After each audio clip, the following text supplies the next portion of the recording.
మన దేవుని వాక్యాన్ని ధ్యానిద్దాం ఒక ప్రత్యేకమైన రీతిలో. అసలు ప్రభు యేసుక్రీస్తు ప్రభు వారు ఎందుకు ఆయన మరణించాలి, ఆయన ఎందుకు ఈ లోకానికి రావాలి, ఈ మరణం వెనకాలన్నటువంటి మర్మం ఏంటో ఉదయకాల సమయంలో మనం ధ్యానం చేయబోతున్నాం. ప్రపంచంలో చాలా మరణశిక్షలు ఉన్నాయి, కానీ సిలువ మరణం ఎందుకు అంత క్రూరాతి క్రూరమైనటువంటి మరణశిక్షగా అది అభివర్ణించబడుతుందనంటే, యేసుక్రీస్తు ప్రభు వారు ఆయన సమస్త మానవాళి కొరకు తన అమూల్యమైన నిష్కలంకమైన పవిత్రమైన రక్తాన్ని ఆయన కార్చారు. యేసు ప్రభు ఆయన మరణించకపోతే, యేసు ప్రభు వారు పాపుల కోసం తన రక్తాన్ని కార్చకపోతే మానవ జాతికి విమోచన లేదు. మన యొక్క వేదాలు కూడా చెప్తున్నాయి, సర్వపాప పరిహారం రక్త ప్రోక్షణం ఆవశ్యకం, తద్రక్తం పరమాత్మైన పుణ్యదాన బలియాగం అని సామవేదం తాండియా మహాబ్రాహ్మణులు ఈ శ్లోకాన్ని రాశారు. పాపం పోవాలి అంటే రక్తం చిందించబడాలి, ఆ రక్తం పరమాత్ముడు వచ్చి చిందించాలి, ఆ రక్తము పరిశుద్ధంగా ఉండాలి, ఆ రక్తము నిష్కలంకంగా ఉండాలి, ఒక దానంగా ఒక పుణ్యమైనటువంటిదిగా ఆ రక్తం ఉండాలని మన పెద్దలు అభిప్రాయపడ్డారు. హెబ్రీయులకు రాసిన పత్రికలో కూడా రక్త ప్రోక్షణం జరగకుండా పాపక్షమాపణ జరగదు, రక్త ప్రోక్షణం లేకుండా పాపక్షమాపణ జరుగుదు అని హెబ్రీయులకు రాసిన పత్రికలో మనం చూస్తుంటాం. అంటే మనిషి యొక్క పాపముల నిమిత్తము ఒక పవిత్రమైన రక్తం అనేటువంటిది కార్చబడాలి, చిందించబడాలి. మన స్థానాన్ని ఒక పరిశుద్ధుడు తీసుకుని మన కొరకు ఆయన అమూల్యమైన రక్తాన్ని కార్చినప్పుడు మనిషి యొక్క పాపానికి ప్రాయశ్చిత్తం ఉందని దేవుని లేఖనం సెలవిస్తుంది. చరిత్రలో అనేకమైన మత పుస్తకాలు కూడా చెప్తా ఉన్నాయి. అందుని బట్టి యేసుక్రీస్తు ప్రభు వారు ఆయన మరణించాల్సి వచ్చింది. ఆయన సృష్టికర్త అయినటువంటి దేవుడు శరీరాకృతిని ధరించి లోకానికి వచ్చి మనందరి కొరకు ఆయన మరణించారు. ఆ మరణం వెనుకాల గొప్ప సత్యాలు దాగబడి ఉన్నాయి.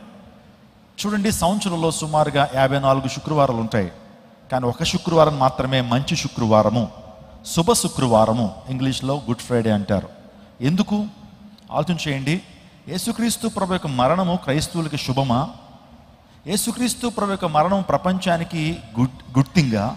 ఆలోచన చేయండి.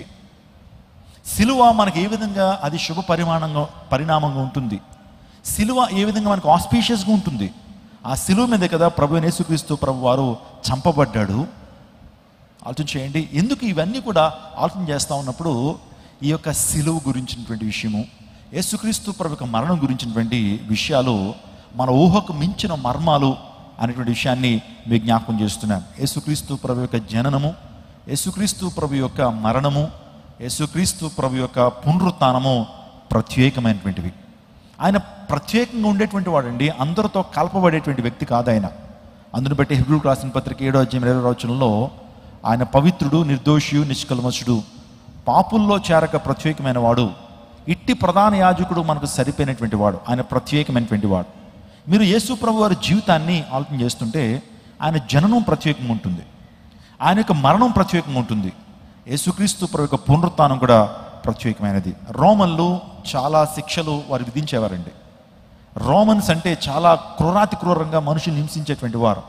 తప్పు చేస్తే, ఎవరైనా సరే నేరం చేస్తే వారిని భయంకరమైనటువంటి శిక్షలు వారి మీదకి విధించేటువంటి వారు రోమన్స్. రోమన్లు వాస్తవంగా ఏం చేసేవారిని ఆలోచన చేస్తే కనుక, రోమా చరిత్రను ఆలోచన చేస్తే, నేరం చేసినటువంటి వారిని సింహబోన్లో పాడేస్తుండేటువంటి వారు. సింహాలు వారిని చీల్చి ఆ మాంసాన్ని తినేస్తుండేటువంటివి. ఆ విధంగా చాలామందికి శిక్షలు విధించేటువంటి వారు. అంత మాత్రమే కాదు, అగ్నితో చాలామందిని కాల్చేసేటువంటి వారు. ఇప్పటికీ కూడా మీరు రోమ్ వెళ్తే అక్కడ ఒక స్టేడియాన్ని మీరు చూస్తారు. ఒక స్టేడియం, ఇప్పుడు ఏ విధంగా మన స్టేడియంలో కూర్చున్నామో, రోమ్లో కూడా ఒక స్టేడియం ఉంది. ఆ స్టేడియం ఏమంటారంటే కొలోజియం స్టేడియం అంటారు. ఆ కొలోజియం స్టేడియం ఏం చేసేవారంటే, నేరం చేసినటువంటి వారిని తీసుకొచ్చి స్తంభాలు కట్టేసేవారండి. రాత్రి వేళలో అలా స్తంభాలు కట్టేసి, సో వెలుగు కోసం వారిని చంపుతూ ఉండేటువంటి వారు. వారి శరీరాలను ఎప్పుడైతే కాలుస్తుండేటువంటి వారో వారి నుంచి వస్తున్నటువంటి ఆ వెలుగు ద్వారా వారు లోపల క్రీడలు ఆడుకుంటుండేటువంటి వారు, డ్యాన్స్ కార్యక్రమాలు చేసుకునేటువంటి వారు. మీరు చూస్తున్నారు, ఇదే కొలోజియం స్టేడియం. ఈ స్టేడియంలో అనేక మందిని నేరస్తులని ఈ స్టేడియంలో తీసుకొచ్చి వాళ్ళని సజీవ దహనాలు చేస్తుండేటువంటి వారు.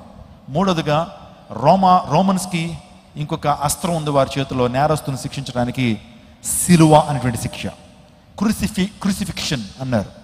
క్రూసిఫిక్షన్ అంటే సిలువ మరణం. చాలా భయంకరమైనటువంటి, వెంటనే చనిపోరండి. సిలువ వేయబడినటువంటి వ్యక్తి వెంటనే చనిపోవడు. సిలువ వేయబడి సుమారుగా 40 గంటలు ఆ సిలువ మీద వేలాడుతూ ఉంటాడు. భయంకరమైనటువంటి వ్యధ, భయంకరమైనటువంటి శ్రమ. ఒక రకంగా చెప్పాలి, అంత ఘోరాతి ఘోరమైన మరణము, అంత ఘోరాతి ఘోరమైన క్యాపిటల్ పనిష్మెంట్ ఈ ప్రపంచంలో మరొకటి లేదు. 40 దినాలు ఆ శిలువ మీద వేలాల్సి వస్తుంది, కొరడాలతో కొడతారు, శరీరాన్ని చీల్చేస్తారు. ఇంకా చెప్పాలంటే భయంకరమైన మానసిక వేదన ఆ శిలువలో ఉంటుంది. పగలు ఆకాశ పక్షులు, క్రూర మృగాలు శరీరాన్ని చీల్చుకుని తింటూ ఉంటాయి. అంత భయంకరమైన శిలువ శిక్ష రోమన్లు యేసుక్రీస్తు ప్రభు వారికి ఆయనకు వేశారండి. శిలువ అనేటువంటిది సుమారుగా 16 అడుగులు పొడవు ఉంటుంది, 11 అడుగులు వెడల్పు కలిగినటువంటి ఒక భారమైన కొయ్య, ఒక భారమైన బరువు కలిగినటువంటి ఒక కొయ్య. దాన్ని మోయిపిస్తారు, ఎత్తైన ప్రాంతానికి నడిపిస్తారు. యేసు ప్రభు వారిని కూడా కపాలం అనేటువంటి ప్రాంతానికి తీసుకెళ్లారు. గొల్గతా, కపాలం, కల్వరి అనేటువంటి ప్రాంతానికి తీసుకెళ్లారు. కల్వరి అంటే అర్థం ఏంటంటే కపాలం అని అర్థం. కపాలం అంటే పుర్రె. ఆ ప్రాంతం ఎలా ఉంటుందంటే ఒక స్కల్లా ఉంటుందండి. యేసుక్రీస్తు ప్రభు అని సిలువ వేసినటువంటి ఆ ప్రాంతాన్ని పేరు కపాలం అంటారు. ఆ ప్రాంతం ఎలా ఉంటుందంటే ఒక మనిషి యొక్క పుర్రె ఎలా ఉంటుందో ఆ విధంగా ఉంటుంది. ఆ ప్రాంతాన్ని తీసుకెళ్లి యేసుక్రీస్తు ప్రభు వారిని ఆయన్ని చంపినటువంటి విధానము ప్రపంచం అందరికీ కూడా తెలిసినటువంటి సత్యమే. ఆలోచన చేయండి, యేసుక్రీస్తు మరణంలో ఉన్నటువంటి విశేషత ఏంటి? యేసు ప్రభు వారు ఎందుకు మరణించాలి? అసలు పాత నిబంధనలో యేసుక్రీస్తు ప్రభు గురించి, ఆయన మరణం గురించి ఏమన్నా విషయాలు రాయబడ్డాయా? అసలు విశేషత ఏంటి? What is the prominence of death of Lord Jesus Christ? యేసుక్రీస్తు ప్రభు వారి మరణంలో ఉన్నటువంటి విశేషత ఏంటంటే క్రీస్తు మరణము నిత్యత్వంలో నిర్ణయించబడింది. యేసుక్రీస్తు ప్రభు మరణం అనేది అకస్మాత్తుగా యాదృచ్ఛికంగా కలిగినటువంటిది కాదు. యేసుక్రీస్తు ప్రభు వారి మరణం గురించి జగత్తు పునాది వేయబడి క్రితమే దేవుడు ఆలోచన కలిగి ఉన్నాడు. జగత్తు పునాది వేయబడి క్రితం అంటే ఆలోచన చేయండి, ఆదామవ్వలు కలువు చేయ క్రితమే, ఆదామవ్వలు పాపం చేయక క్రితమే నిత్యత్వంలో యేసుక్రీస్తు ప్రభు మరణం గురించి ఆలోచన ఉంది. ఇది యాక్సిడెంటల్గా జరిగినటువంటి కార్యం కాదు. మీరు జాగ్రత్తగా దేవుని వాక్యాన్ని ఆలోచన చేస్తే అపోస్తల కార్యం గ్రంథము 2వ అధ్యాయం 23వ వచనం చదువుకుందాం. అపోస్తల కార్యం గ్రంథము 2వ అధ్యాయం 23వ వచనం. దేవుడు నిశ్చయించిన సంకల్పమును ఆయన భవిష్యత్ జ్ఞానమును అనుసరించి అప్పగింపబడిన ఈయనను మీరు దుష్టుల చేత సిలువ వేయించి చంపితిరి. ఈ వచనాన్ని ఒక్కసారి స్క్రీన్ వైపు చూసి అర్థం చేసుకోండి. దేవుడు నిశ్చయించిన సంకల్పమును అంటే సిలువ మరణం అనేటువంటిది, యేసుక్రీస్తు ప్రభు యొక్క మరణం అనేది ఎవరు సంకల్పించిన కార్యము?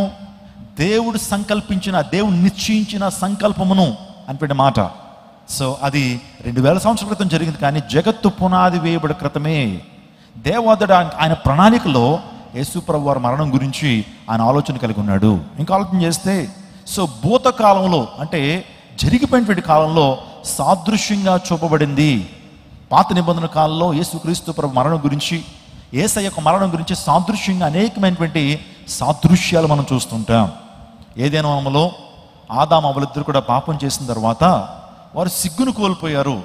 వారు దిగంబరులు అని తెలుసుకుని చెట్ల చాటుకెళ్ళి దాక్కున్నప్పుడు దేవుడు వారి దిగంబరత్వాన్ని కప్పడం కొరకు ఒక గొర్రె పిల్లను ఆయన వధించాడు. వారి సిగ్గును కప్పడం కొరకు గొర్రె పిల్ల వధించబడితే ఆ గొర్రె పిల్ల ఎవరు? ఆ గొర్రె పిల్ల ఎవరికి సాదృశ్యంగా ఉన్నది?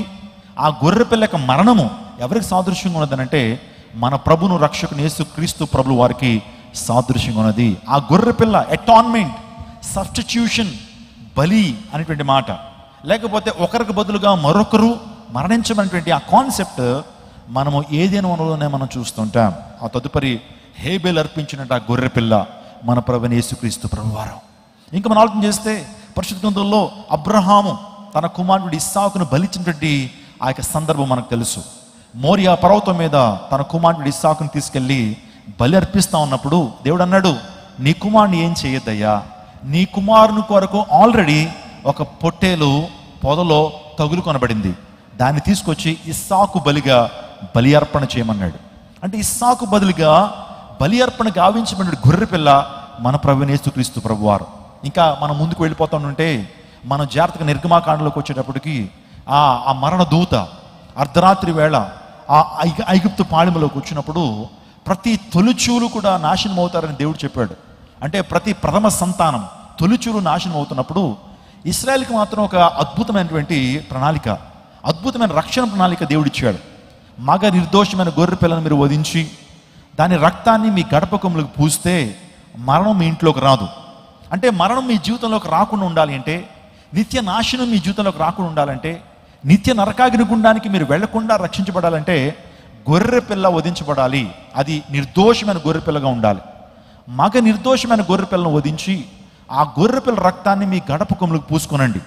మరణం ఒకవేళ మీ ఇంటికి వచ్చినా సరే, మీ యొక్క గృహంలోకి వచ్చి తొలిచూలను చంపాలనుకున్నా ఆ రక్తం అడ్డుకుంటుంది, ఆ రక్తం మిమ్మల్ని ఆపివేస్తుంది, ఆ రక్తం మిమ్మల్ని రక్షిస్తుంది అని నిర్గమాకాండలోనే ప్రభు చెప్పాడు. ఆ మగ నిర్దోషమైన గొర్రెపిల్ల ఎవరు? ఆ మగ నిర్దోషమైన గొర్రెపిల్ల ఎవరికి సాదృశ్యంగా ఉన్నారనంటే మన ప్రభును రక్షకుని యేసుక్రీస్తు ప్రభు వారు. బైబిల్ గ్రంథం చెప్తుంది, యేసు ప్రభు గురించి ఈయన లోక పాపలు మోసుకొని పోయే దేవుని గొర్రెపిల్ల. చూసారా, ఇవన్నీ కూడా అకస్మాత్తుగా జరిగినటువంటివి కాదు. ఎంతో కాలం నుంచి, జగత్తు పునాది వేయబడి క్రితం నుంచి కూడా యేసు ప్రభు వారి మరణం గురించి తండ్రి అయినటువంటి దేవుడు ఆలోచన కలిగి ఉన్నాడు. ఇంకా మనం చెప్పుకోవాలంటే ఆ ధర్మశాస్త్రానుసారంగా అర్పించబడిన ప్రతి అర్పణలు, అర్పించబడిన ప్రతి బలులు కూడా యేసు ప్రభు వారికి సాదృశ్యంగా ఉన్నాయి. పాప పరిహారార్థ బలి కావచ్చు, అపరాధ పరిహారార్థ బలి కావచ్చు. ఇంకా మనం ఆలోచన చేస్తే ఇవన్నీ కూడా యేసుక్రీస్తు ప్రభు యొక్క మరణానికి సాదృశ్యంగా పాత నిబంధనలో మనం చూస్తుంటాం. అర్థమవుతుందండి? యేసుక్రీస్తు ప్రభు యొక్క మరణము క్రీస్తు మన నిత్యత్వంలో అది నిర్ణయించబడింది. రెండోదిగా అవి భూతకాలంలో సాదృశ్యంగా చూపబడింది. అంత మాత్రమే కాదు, యేసు ప్రభు వారు ఆయన మరణం గురించి పాత నిబంధనలు ఏమైనా ప్రవచనాలు ఉన్నాయా? ఆయన ప్రవచనాన్ని నెరవేర్చడానికి వచ్చాడు. యేసు ప్రభు యొక్క జన్మం గురించి చాలా ప్రవచనాలు రాయబడ్డాయి కదా. యెషయా చాలా ప్రవచనాలు రాశాడు, జకరియా చాలా ప్రవచనాలు చెప్పడం జరిగింది. యేసు ప్రభు యొక్క మరణం గురించి కూడా చాలా ప్రవచనాలు ఉన్నాయండి. క్రీస్తు పూర్వం 750 సంవత్సరాల క్రితం, క్రీస్తు పూర్వం 800 సంవత్సరాల క్రితం నిజంగా దావీదు కావచ్చు, పాత నిబంధనలో ఆది కాండలోనే మనం ఏదైనాలోనే యేసుక్రీస్తు ప్రభు యొక్క మరణం గురించిన ప్రవచనాన్ని మనం చూస్తుంటాం. చూడండి, యేసుక్రీస్తు ప్రభు పాత నిబంధనలో చాలా ప్రవచనాలు మనం చూస్తున్నాం. కీర్తన 41 కీర్తన 9వ చరణంలో యేసు ప్రభు వారు అప్పగించబడినటువంటి ఆ సందర్భాన్ని కీర్తనకారుడు ప్రవచన రీతిగా చెబుతున్నాడు. ఒకసారి గ్రంథాలు తెరుద్దాం. కీర్తనలు 41వ అధ్యాయము 9వ వచనం. నేను నమ్ముకున్న నా విహితుడు నా ఇంట భోజనం చేసిన వాడు నన్ను తన్నుటకై తన మడిమనెత్తెను. చూడండి, ఈ విషయాన్ని చదువుతున్నప్పుడు మీకు ఎవరు గుర్తొస్తున్నారు? నేను నమ్ముకున్న నా విహితుడు నా ఇంట భోజనం చేసిన వాడు నన్ను తన్నుటకై తన మడిమ ఎత్తెను. అంటే యేసుక్రీస్తు ప్రభువు అప్పగించినటువంటి ఆ యొక్క విషయాన్ని జ్ఞాపకం చేసుకున్నా. యూదా ఇస్కరియోతు అనేటువంటి ఒక నమ్మిన బంటు, యేసు ప్రభు వారి స్నేహితుడు, తన ఇంట భోజనం చేసినటువంటి వాడు, తనతో పాటు తిరిగినటువంటి వాడు యేసుక్రీస్తు ప్రభు వారిని అప్పగించాడు. ఆ గెత్సెమనే వనంలో యేసు ప్రభు వారు ఆయన రాత్రంతా ప్రార్థన చేస్తున్నారు. ఆయన ప్రార్థన చేస్తున్నప్పుడు చెమట శ్వేతరంధ్రాల్లోంచి రక్తం బయటకు వచ్చిందండి. శ్వేతరంధ్రాల్లోంచి రక్తం బయటకు రావడం అంటే చాలామంది ఈ విషయాన్ని నమ్మలేకపోవచ్చు. శ్వేతరంధ్రాల్లోంచి వచ్చేటువంటి స్వేదం చెమట వస్తుంది. కానీ యేసు ప్రభు వారు ఆయన గెత్సెమనేలో ఉన్నప్పుడు ఆయన స్వేద గ్రంథుల్లోంచి రక్తం బయటకు వచ్చింది. అంటే అంత ఇంటెన్సివ్ టెన్షన్ ఆయనకు ఉంది, ఇంకా ఆత్మల పట్ల అంత పరితాపం ఉంది, అంత బాధ ఆయనలో ఉంది, అంత భారం ఆయనలో ఉంది. నిజంగా అందును బట్టే ఆయన పరితాపం చెందుతున్న అంత ఆ వేదనకు ఆయన స్వేద గ్రంథుల్లోంచి రక్తం బయటకు వచ్చింది. చాలామంది దీన్ని కొట్టిపాడేశారు. మనిషి యొక్క దేహంలోంచి స్వేద గ్రంథుల్లోంచి రక్తం ఏ విధంగా బయటకు వస్తుంది అని చాలామంది దీన్ని కొట్టిపారేశారు. కానీ శాస్త్రవేత్తలు ధృవీకరణ చెప్తున్నాను. ఒక వ్యక్తి హైపర్ టెన్షన్ గురైనప్పుడు, భయంకరమైన వేదన తన జీవితంలో ఉన్నప్పుడు, భయంకరమైన వేదన తన హృదయంలో ఉన్నప్పుడు శ్వేతానికి బదులుగా రక్తము బయటకు వస్తుందట. దీన్నే ఏమన్నారంటే మెడికల్ పరిభాషలో హెమటోహైడ్రోసిస్ అన్నారు. హెమటోహైడ్రోసిస్ అంటే మనిషి యొక్క దేహంలోంచి చెమటకు బదులుగా రక్తం వచ్చేటువంటి విధానాన్ని హెమటోహైడ్రోసిస్ అన్నారు. నిజంగా ఆ టైంలో అతని బీపీ ఎంత ఉంటుందంటే మోర్ దాన్ 200 అంటే బీపీ చూడండి, బ్లడ్ ప్రెషర్. ఆ టైంలో అంత ఇంటెన్సివ్ ఆర్ ఎక్స్టెన్సివ్ పరిస్థితుల్లో మనిషి దేహంలోంచి రక్తం బయటకు వస్తుందట. ఒకనొక దేశంలో జర్మనీలో చాలా కాలం క్రితం జరిగినటువంటి సందర్భాన్ని మీకు జ్ఞాపకం చేస్తున్నాను. ఒక తల్లి బయటకు వెళ్ళిందండి. లోపల కుమారుడు చంటిబిడ్డ లోపల ఉన్నాడు. ఇల్లు తగలబడిపోతుంటే తల్లి చూసుకుని వచ్చిందండి. వచ్చేటప్పటికి ఇల్లంతా కూడా తగలబడతా ఉంది, మండిపోతా ఉంది, కాలిపోతా ఉంది ఇల్లు. ఆ సందర్భంలో లోపలికి వెళ్ళడానికి ప్రయత్నం చేస్తుంది ఆ ప్రియ తల్లి. నా కుమారుని ఎలాగైనా నేను రక్షించుకోవాలి, నా కుమారుని ఎలాగన్నా అగ్ని బారి నుంచి రక్షించాలని లోపలికి వెళ్తుంటే చాలామంది గ్రామస్తులు ఆమెను ఆపేస్తున్నారండి.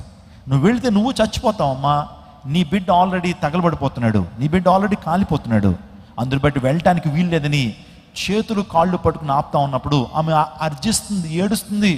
నా బిడ్డను నేను కాపాడుకోవాలి, నా ప్రాణం పోయినా పర్లేదు, నా బిడ్డ నేను కాపాడుకోవాలి, నా బిడ్డని రక్షించాలి, నన్ను వెళ్ళనివ్వండి వెళ్ళనివ్వండి అని గట్టి గట్టిగా అరుస్తూ ఉంది. కానీ వెళితే ఏం జరుగుతుందో అందరికి తెలుసు, ఇద్దరు చనిపోతారు.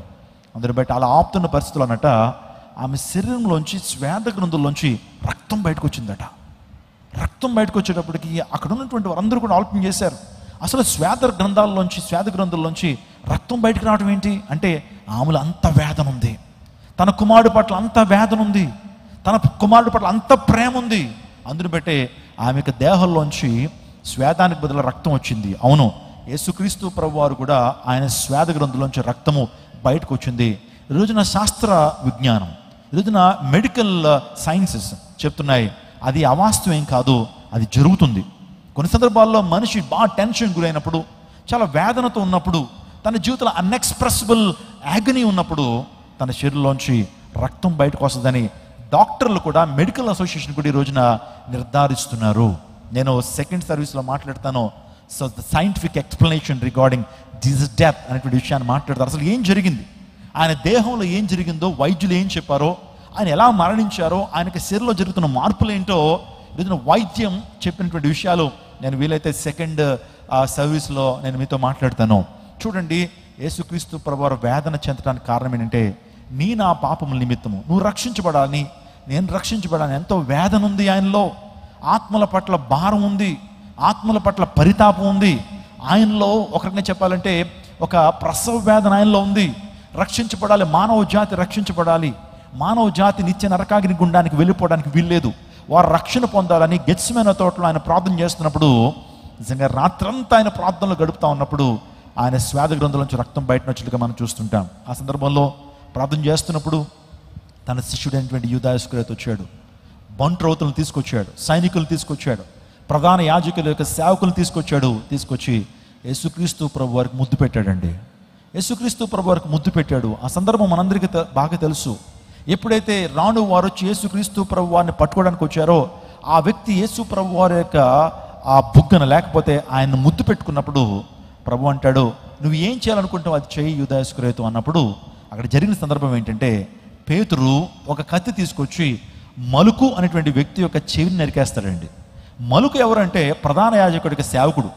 వచ్చినప్పుడు అలా నిలబడినప్పుడు, నా ప్రభువుని మీరు బంధిస్తారా, నా ప్రభువుని మీరు సిలువ వేస్తారా, బంధిస్తారా అని చెప్పి ఆ మలుకుకి చెవిని నరికినప్పుడు ప్రభు యేసుక్రీస్తు ప్రభు ఒక మాట అంటాడు, కత్తి పట్టుకున్నవాడు ఆ కత్తితోనే నాశనం అవుతాడు, ఎందుకై అంత దూకుడు అని చెప్పి పడిపోయినటువంటి ఆ చెవిని తీసుకొచ్చి ఆ మలుకు యొక్క దేహానికి మరలా అంటించినప్పుడు నిజంగా ఆ వ్యక్తి న్యాచురల్ ఇయర్ని పొందుతాడు, న్యాచురల్గా ఆ చెవిని పొందుకుంటాడు, గొప్ప అద్భుతాన్ని చేస్తాడు. తన పట్టుకున్నటువంటి యొక్క శత్రువును కూడా ప్రేమించినటువంటి వాడు మన ప్రభువైన యేసుక్రీస్తు ప్రభువారు. ఆయన చెప్తున్నాడు ఏంటో తెలుసా, మీ శత్రువును కూడా మీరు ప్రేమించండి, మీకు హాని చేస్తున్న హింసిస్తున్న వారి కొరకు కూడా మీరు ప్రార్థన చేయండి అని చెప్పిన యేసుక్రీస్తు ప్రభువారు మలుకుని స్వస్థపరిచాడు, తను పట్టుకోవడానికి వచ్చిన సైనికుని కూడా మేలు చేశాడు, తన శత్రువును కూడా ప్రేమించాడు. సిలువలో మొదటి మాటగా ఆయన మలుకుతున్నాడు. కపాలం అనే స్థలంలో ఆయన సిలువలో వేలాడుతూ సర్వప్రపంచానికి ఒక సందేశాన్ని ఇస్తున్నాడు. ఏంటో తెలుసా, తండ్రి వీరేమి చేయుచున్నారో వీరికి తెలియదు, వీరిని క్షమించండి. Father, they don't know what they are doing, forgive them, వారిని క్షమించు. యేసు ప్రభు యొక్క ప్రేమతత్వం ఈరోజు ఏం చెప్తా ఉన్నారు ప్రపంచానికి, క్రైస్తవం ఏమి బోధిస్తున్నానంటే, నిన్ను వల్ల నీ పొరుగు వారిని ప్రేమించాలి, ఆ తదుపరి నీ శత్రువును కూడా ఏం చేయాలి, ప్రేమించాలి. మూడోదిగా మాట్లాడాలంటే, నిన్ను హింసిస్తున్న వారి కొరకు కూడా నువ్వు ప్రార్థన చేయాలి. It's a mind of Christian, it's a mind of Christ. క్రీస్తు యొక్క మనసు అదేనండి. మనల్ని హింసిస్తున్న వారి కొరకు కూడా మనం ప్రార్థన చేయాలి, మనల్ని బాధిస్తున్న వారి యొక్క క్షేమాన్ని కోరుకోవాలి, మన శత్రువును కూడా ప్రేమించాలి. అది క్రైస్తవ్యం చెప్తున్నటువంటి అద్భుతమైన సత్యం.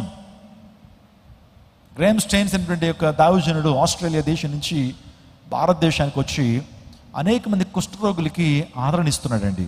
కడుపు నిండా అన్నం పెడుతున్నాడు అనాథలకి, కంటి నిండా నిద్రిస్తున్నాడు. కొన్ని వైద్యాలయాలు ఏర్పాటు చేశాడు, పాఠశాలలు ఏర్పాటు చేసి కందమాల్ అనే డిస్ట్రిక్ట్లో ఒరిస్సాలో పరిచయం చేస్తున్నాడు. అనేక మంది ఆదరించబడుతున్నారు, అనేక మంది ఆదరణ పొందుకుంటున్నారు. అనేక మంది ఆకలి తీర్చబడతా ఉంది. కుటుంబ సమేతంగా ఆ ప్రాంతానికి వచ్చి ఆ దేశాన్ని విడిచిపెట్టి, తనకున్నటువంటి సుఖ సౌఖ్యాలు విడిచిపెట్టి, లగ్జీరియస్ లైఫ్ని విడిచిపెట్టి, కంఫర్టబుల్ జోన్ వదిలేసి ఎక్కడో ఒరిస్సాలో అసలు భయంకర అడవుల్లో ఆ వ్యక్తి పరిచయం చేస్తుంటే మనకు తెలుసు భయంకరమైనటువంటి రీతిలో మత ఛాందస్వాదులు, మతోన్మాదులు క్రైస్తవ్యాన్ని ప్రాంతంలో ప్రచారం చేస్తున్నాడని చెప్పి ఆ యొక్క గ్రేమ్ స్టెయిన్స్ని, అతని ఇద్దరు పిల్లలండి, చిన్న చిన్న పిల్లలు, తండ్రిని చూడాలి, తండ్రితో కలిసి ఉండాలనే ఉద్దేశంతో సెలవులకు వచ్చారండి. ఒకరోజు ఒక గ్రామానికి వెళ్ళి సువార్త ప్రకటించారు. కుష్ఠరోగులతో వాళ్ళందరూ ఆనందంగా గడిపి మరలా వారి ఇంటికి వస్తా ఉన్నప్పుడు దారి మధ్యలో అటకాయించి దారి కాసి కొంతమంది దుర్మార్గులు, కొంతమంది మత ఛాందస్వాదులు ఏం చేశారంటే జీప్ నాపి జీపులో ఉన్నటువంటి వ్యక్తుల్ని భయంకరంగా కొట్టి ఆ జీప్లో వేసి జీపును తగలబెట్టారని మీరు చూస్తున్నారు. సో ఇదే జీప్లో గ్రేమ్ స్టెయిన్స్ అతని యొక్క ఇద్దరు పిల్లలు సజీవ దహనం అయిపోయారండి. వాళ్ళిద్దరు చిన్న చిన్న పిల్లలు పాపం అలా కాలిపోతున్నారు, గట్టిగా ఏడుస్తున్నారు, గట్టిగా అరుస్తున్నారు. మేము ఎవరికి ఏ నేరం చేశాం, ఎవరికి ఏ దోషం చేశాం, మేము ఎవరికి అన్యాయం చేశాం, ఇంతగా భారతదేశాన్ని ప్రేమించి అనాథలను సేద తీరిస్తే భారతదేశం మాకు ఇచ్చేటువంటి గిఫ్ట్ ఇదా, బహుమానం ఇదా? ఏ ఒక్కరిని దూషించలేదండి. గ్రేమ్ స్టెయిన్స్ ఏ ఒక్కరిని శాపనార్థాలు పెట్టలేదు. అలా జీప్లో పెట్టి కాలుస్తూ ఉన్నప్పుడు కూడా ప్రభువుకు ప్రార్థన చేశాడు, అయ్యా వీరు సత్యాన్ని తెలుసుకోవాలయ్యా, వీరు సత్యదేవుడిని తెలుసుకోవాలయ్యా అని చెప్పి ప్రార్థన చేశాడండి. సో ఆ ఇద్దరు బిడ్డల్ని కూడా కౌగిలిలా చేర్చుకున్నాడు. ముగ్గురు కాలిపోతా ఉన్నారు, ఇంకా బయటికి రావడానికి అవకాశం లేదు. బయటికి రావడానికి ప్రయత్నం చేస్తుంటే ఆ యొక్క కర్రలు పట్టుకున్నారు, బడితులు పట్టుకుని బయటికి రావడానికి అవకాశం లేకుండా కొడుతూ ఉండి లోపల దోస్తూ ఉన్నారు. అగ్నిలా కాలిపోతా ఉన్నప్పుడు సో విలేకరులు, ఆ ఫోటోగ్రాఫర్లు వెళ్ళి ఆ పరిస్థితిలో జీపులో ఉండి ఆ పరిస్థితిని అలా చూసినప్పుడు వాస్తవానికి ఆ తండ్రి మధ్యలో ఉన్నాడు. ఇద్దరు కుమారుల్ని తన యొక్క ఆ భుజాల్లో ఇలా పెట్టుకుంటే కరెక్ట్గా క్రాస్లో ఉందటది. వారు యేసు ప్రభు వారికి హతసాక్షి అనేటువంటి ఆ ఫోటోని తీస్తే క్రాస్ ఎలా ఉంటుందో ఆ విధంగా ఆ ముగ్గురు కూడా అలా కనిపించారు. నిజంగా క్రీస్తు ప్రేమను ప్రకటించడానికి వచ్చిన ఈ వ్యక్తి ఆ మరణిస్తున్న టైంలో క్షమించమనే ప్రార్థన చేశాడు. ప్రభు వీరి సత్యాన్ని తెలుసుకోవాలి, తండ్రి వీరేమి చేస్తున్నారో వీరికి తెలియదు కనుక వీరికి క్షమించి వీరిని రక్షించమని ఆయన ప్రార్థన చేశాడట. అంత మాత్రమే కాకుండా ఈ యొక్క భయంకరమైన సంఘటన జరిగినప్పుడు తన యొక్క భార్య గ్లాడిస్ తను ఆస్ట్రేలియా దేశంలో ఉంది, తను కూడా పరిచయం చేస్తుంది. ఈ విషయాన్ని ఎప్పుడైతే తెలియగానే అందరూ అన్నారట, ఒక్క లెటర్ రాయండి, నిజంగా ఒక్క విషయాన్ని మీరు చెప్పండి, మొత్తం ఎవరైతే ఆ గ్రామంలో ఎవరైతే గ్రేమ్ స్టెయిన్స్ని ఆ విధంగా చేశారో వారందరినీ కూడా ఆ కోర్టులకు ఈడుస్తాం, వారినందరినీ కూడా జైల్లో పెట్టిస్తాం అని అన్నప్పుడు ఆమె రాష్ట్రపతికి ఉత్తరాన్ని రాసింది, నా భార్యను నా పిల్లలను అత్యంత భయంకరంగా చంపినటువంటి వారిని నేను మనసారా క్షమిస్తున్నాను, నా యేసుక్రీస్తు ప్రభు వారు వాళ్ళని క్షమిస్తున్నాడు, ఏ కేసు నేను వారి మీద పెట్టట్లేదు, వారిని మనసారా నేను క్షమిస్తున్నానని చెప్పినటువంటి గొప్ప మాతృమూర్తి గ్లాడిస్ అనేటువంటి ఈ యొక్క దైవజనురాలు. గట్టిగా చప్పలు కొడతారా? దేవునామం మహిమపరచండి. భారతదేశం అవాక్ అయిపోయిందండి, తుళ్ళిపడింది. ఏంటి, తన భర్తను తన కొడుకును నిర్దాక్షిణంగా ఏ కారణం లేకుండానే చంపినటువంటి వారిని క్షమిస్తుందనంటే ఈమెలో ఉన్నటువంటిది దైవిక ప్రేమ. So Christianity talks about love. So నీ పొరుగువాను ప్రేమించడం మాత్రమే కాదు, నీ యొక్క శత్రువును కూడా ప్రేమించు, వారి కొరకు ప్రార్థన చేయమని దేవుని లేఖనం సెలవిస్తూ ఉంది. అవునండి, ఆ గెస్సెమనే వనంలో నిజంగా తన యొక్క శిష్యుడే ఆ కార్యాన్ని చేశాడండి, యేసు ప్రభు వారిని అప్పగించాడు. సో ఆ యొక్క ప్రవచనాన్ని మనం చూస్తూ ఉంటాం. అంత మాత్రమే కాదు, పరిశుద్ధ గ్రంథ లేఖనాలు మనం చూస్తూ ఉంటే శిలువ మరణం గురించిన ప్రవచనాలు కీర్తనాకారుడు 22వ కీర్తనలో ఆయన మాట్లాడుతూ 1-7 వచనాలు త్వరగా చదువుదామా? కీర్తనలు 22వ కీర్తన 1-7 వచనాలు మీరు జాగ్రత్తగా చదివితే క్రీస్తు పూర్వం సుమారుగా 2000 సంవత్సరాల క్రితం రాయబడినటువంటి ఈ గ్రంథంలో దావీదు చెప్తున్న విషయాలు అక్కడ ఉంటున్నాయి. నా దేవా, నా దేవా, నువ్వు నా నేల వేడనాడితివి, నన్ను రక్షింపక నా ఆర్తధ్వని వినక నువ్వేలా దూరముగా ఉన్నావు. నా దేవా, పగలు నేను మొరపెట్టుచున్నాను, రాత్రి వేళ నేను మౌనంగా ఉండట్లేదు, అయినను నీవు నాకు ఉత్తరం ఇయ్యకున్నావు. చూడండి, ఇక్కడ మనం ఆ 22వ అధ్యాయాన్ని మనం జాగ్రత్తగా చదివితే 22వ అధ్యాయాన్ని ఏమంటారంటే మెసానిక్ శామ్ అని పిలుస్తారు. మెసానిక్ శామ్ అని పిలుస్తారంటే యేసు ప్రభు మెస్సే గురించినటువంటి ప్రవచనాలని కూడా కీర్తన 22లో మనం చూస్తుంటాం. యేసు ప్రభు వారి యొక్క మరణం గురించి, ఆయన అప్పగించబడిన విధానం గురించి, యేసుక్రీస్తు ప్రభు ఒక శ్రమ గురించి కూడా మనం యెషయా గ్రంథం 53వ అధ్యాయం చదువుతాం. దయచేసి తీయండి యెషయా గ్రంథం 53వ అధ్యాయం. యెషయా గ్రంథం 53వ అధ్యాయంలో ఆయన శ్రమ ఎలా ఉంటుందో అక్కడ చెప్తా ఉన్నాడు. చదవండి అమ్మా. మన అతిక్రమములను బట్టి అతడు గాయపరచబడెను, మన దోషములు బట్టి నలుగగొట్టబడెను, మన సమాధానార్థమైన శిక్ష అతని మీద పడెను, అతను పొందిన దెబ్బల చేత మనకు స్వస్థత కలుగుచున్నది. అతను అని మాట్లాడుతున్నాడు. ఎవరి గురించి? క్రీస్తు పూర్వం 750 సంవత్సరాల క్రితం ఒక ప్రవక్త అతను అని మాట్లాడుతున్నాడు. ఎవరి గురించి? యేసుక్రీస్తు ప్రభు గురించి మాట్లాడుతున్నాడు. అంటే యేసు ప్రభు యొక్క మరణము ప్రవచనాత్మకమైనటువంటిది. ప్రవచనాలు ఉన్నాయి. యేసు ప్రభు వారు ప్రవక్త కాదు, యేసు ప్రభు వారు ప్రవచనానుసారుడు. ప్రవక్తలందరూ ఎవరి గురించి అయితే నొక్కి ఒక్కడి నుంచి ప్రవచనాలు తెలియజేశారో ఆ ప్రవచనాల నెరవేర్పు యేసు ప్రభు వారిలో మనం చూస్తుంటాం. యేసు ప్రభు వారికి మరణము, ఆయనలో ప్రవచనాలు నీకు నెరవేర్చబడ్డాయి. యేసుక్రీస్తు ప్రభు మెస్సయ్య 69 వారాలకు తీసివేయబడతాడని దానియేలు ప్రవచించాడండి. దానియేలు కూడా యేసు ప్రభు యొక్క మరణం గురించి ఆయన ప్రవచనాలు తెలియజేశారు. మీరు ఇంటికి వెళ్ళిన తర్వాత దానియేలు గ్రంథము 9వ అధ్యాయం 20వ వచనంలో యేసుక్రీస్తు ప్రభు యొక్క మరణం గురించి దానియేలు కూడా ప్రవచించాడు. ఆ తర్వాత యేసు ప్రభు వారు ఎన్ని వెండి నాణాలకి అమ్మవేయబడ్డాడు? చెప్పండి అందరూ కూడా. యేసు ప్రభు వారు ఎన్ని వెండి నాణాలకి అమ్మివేయబడ్డాడు?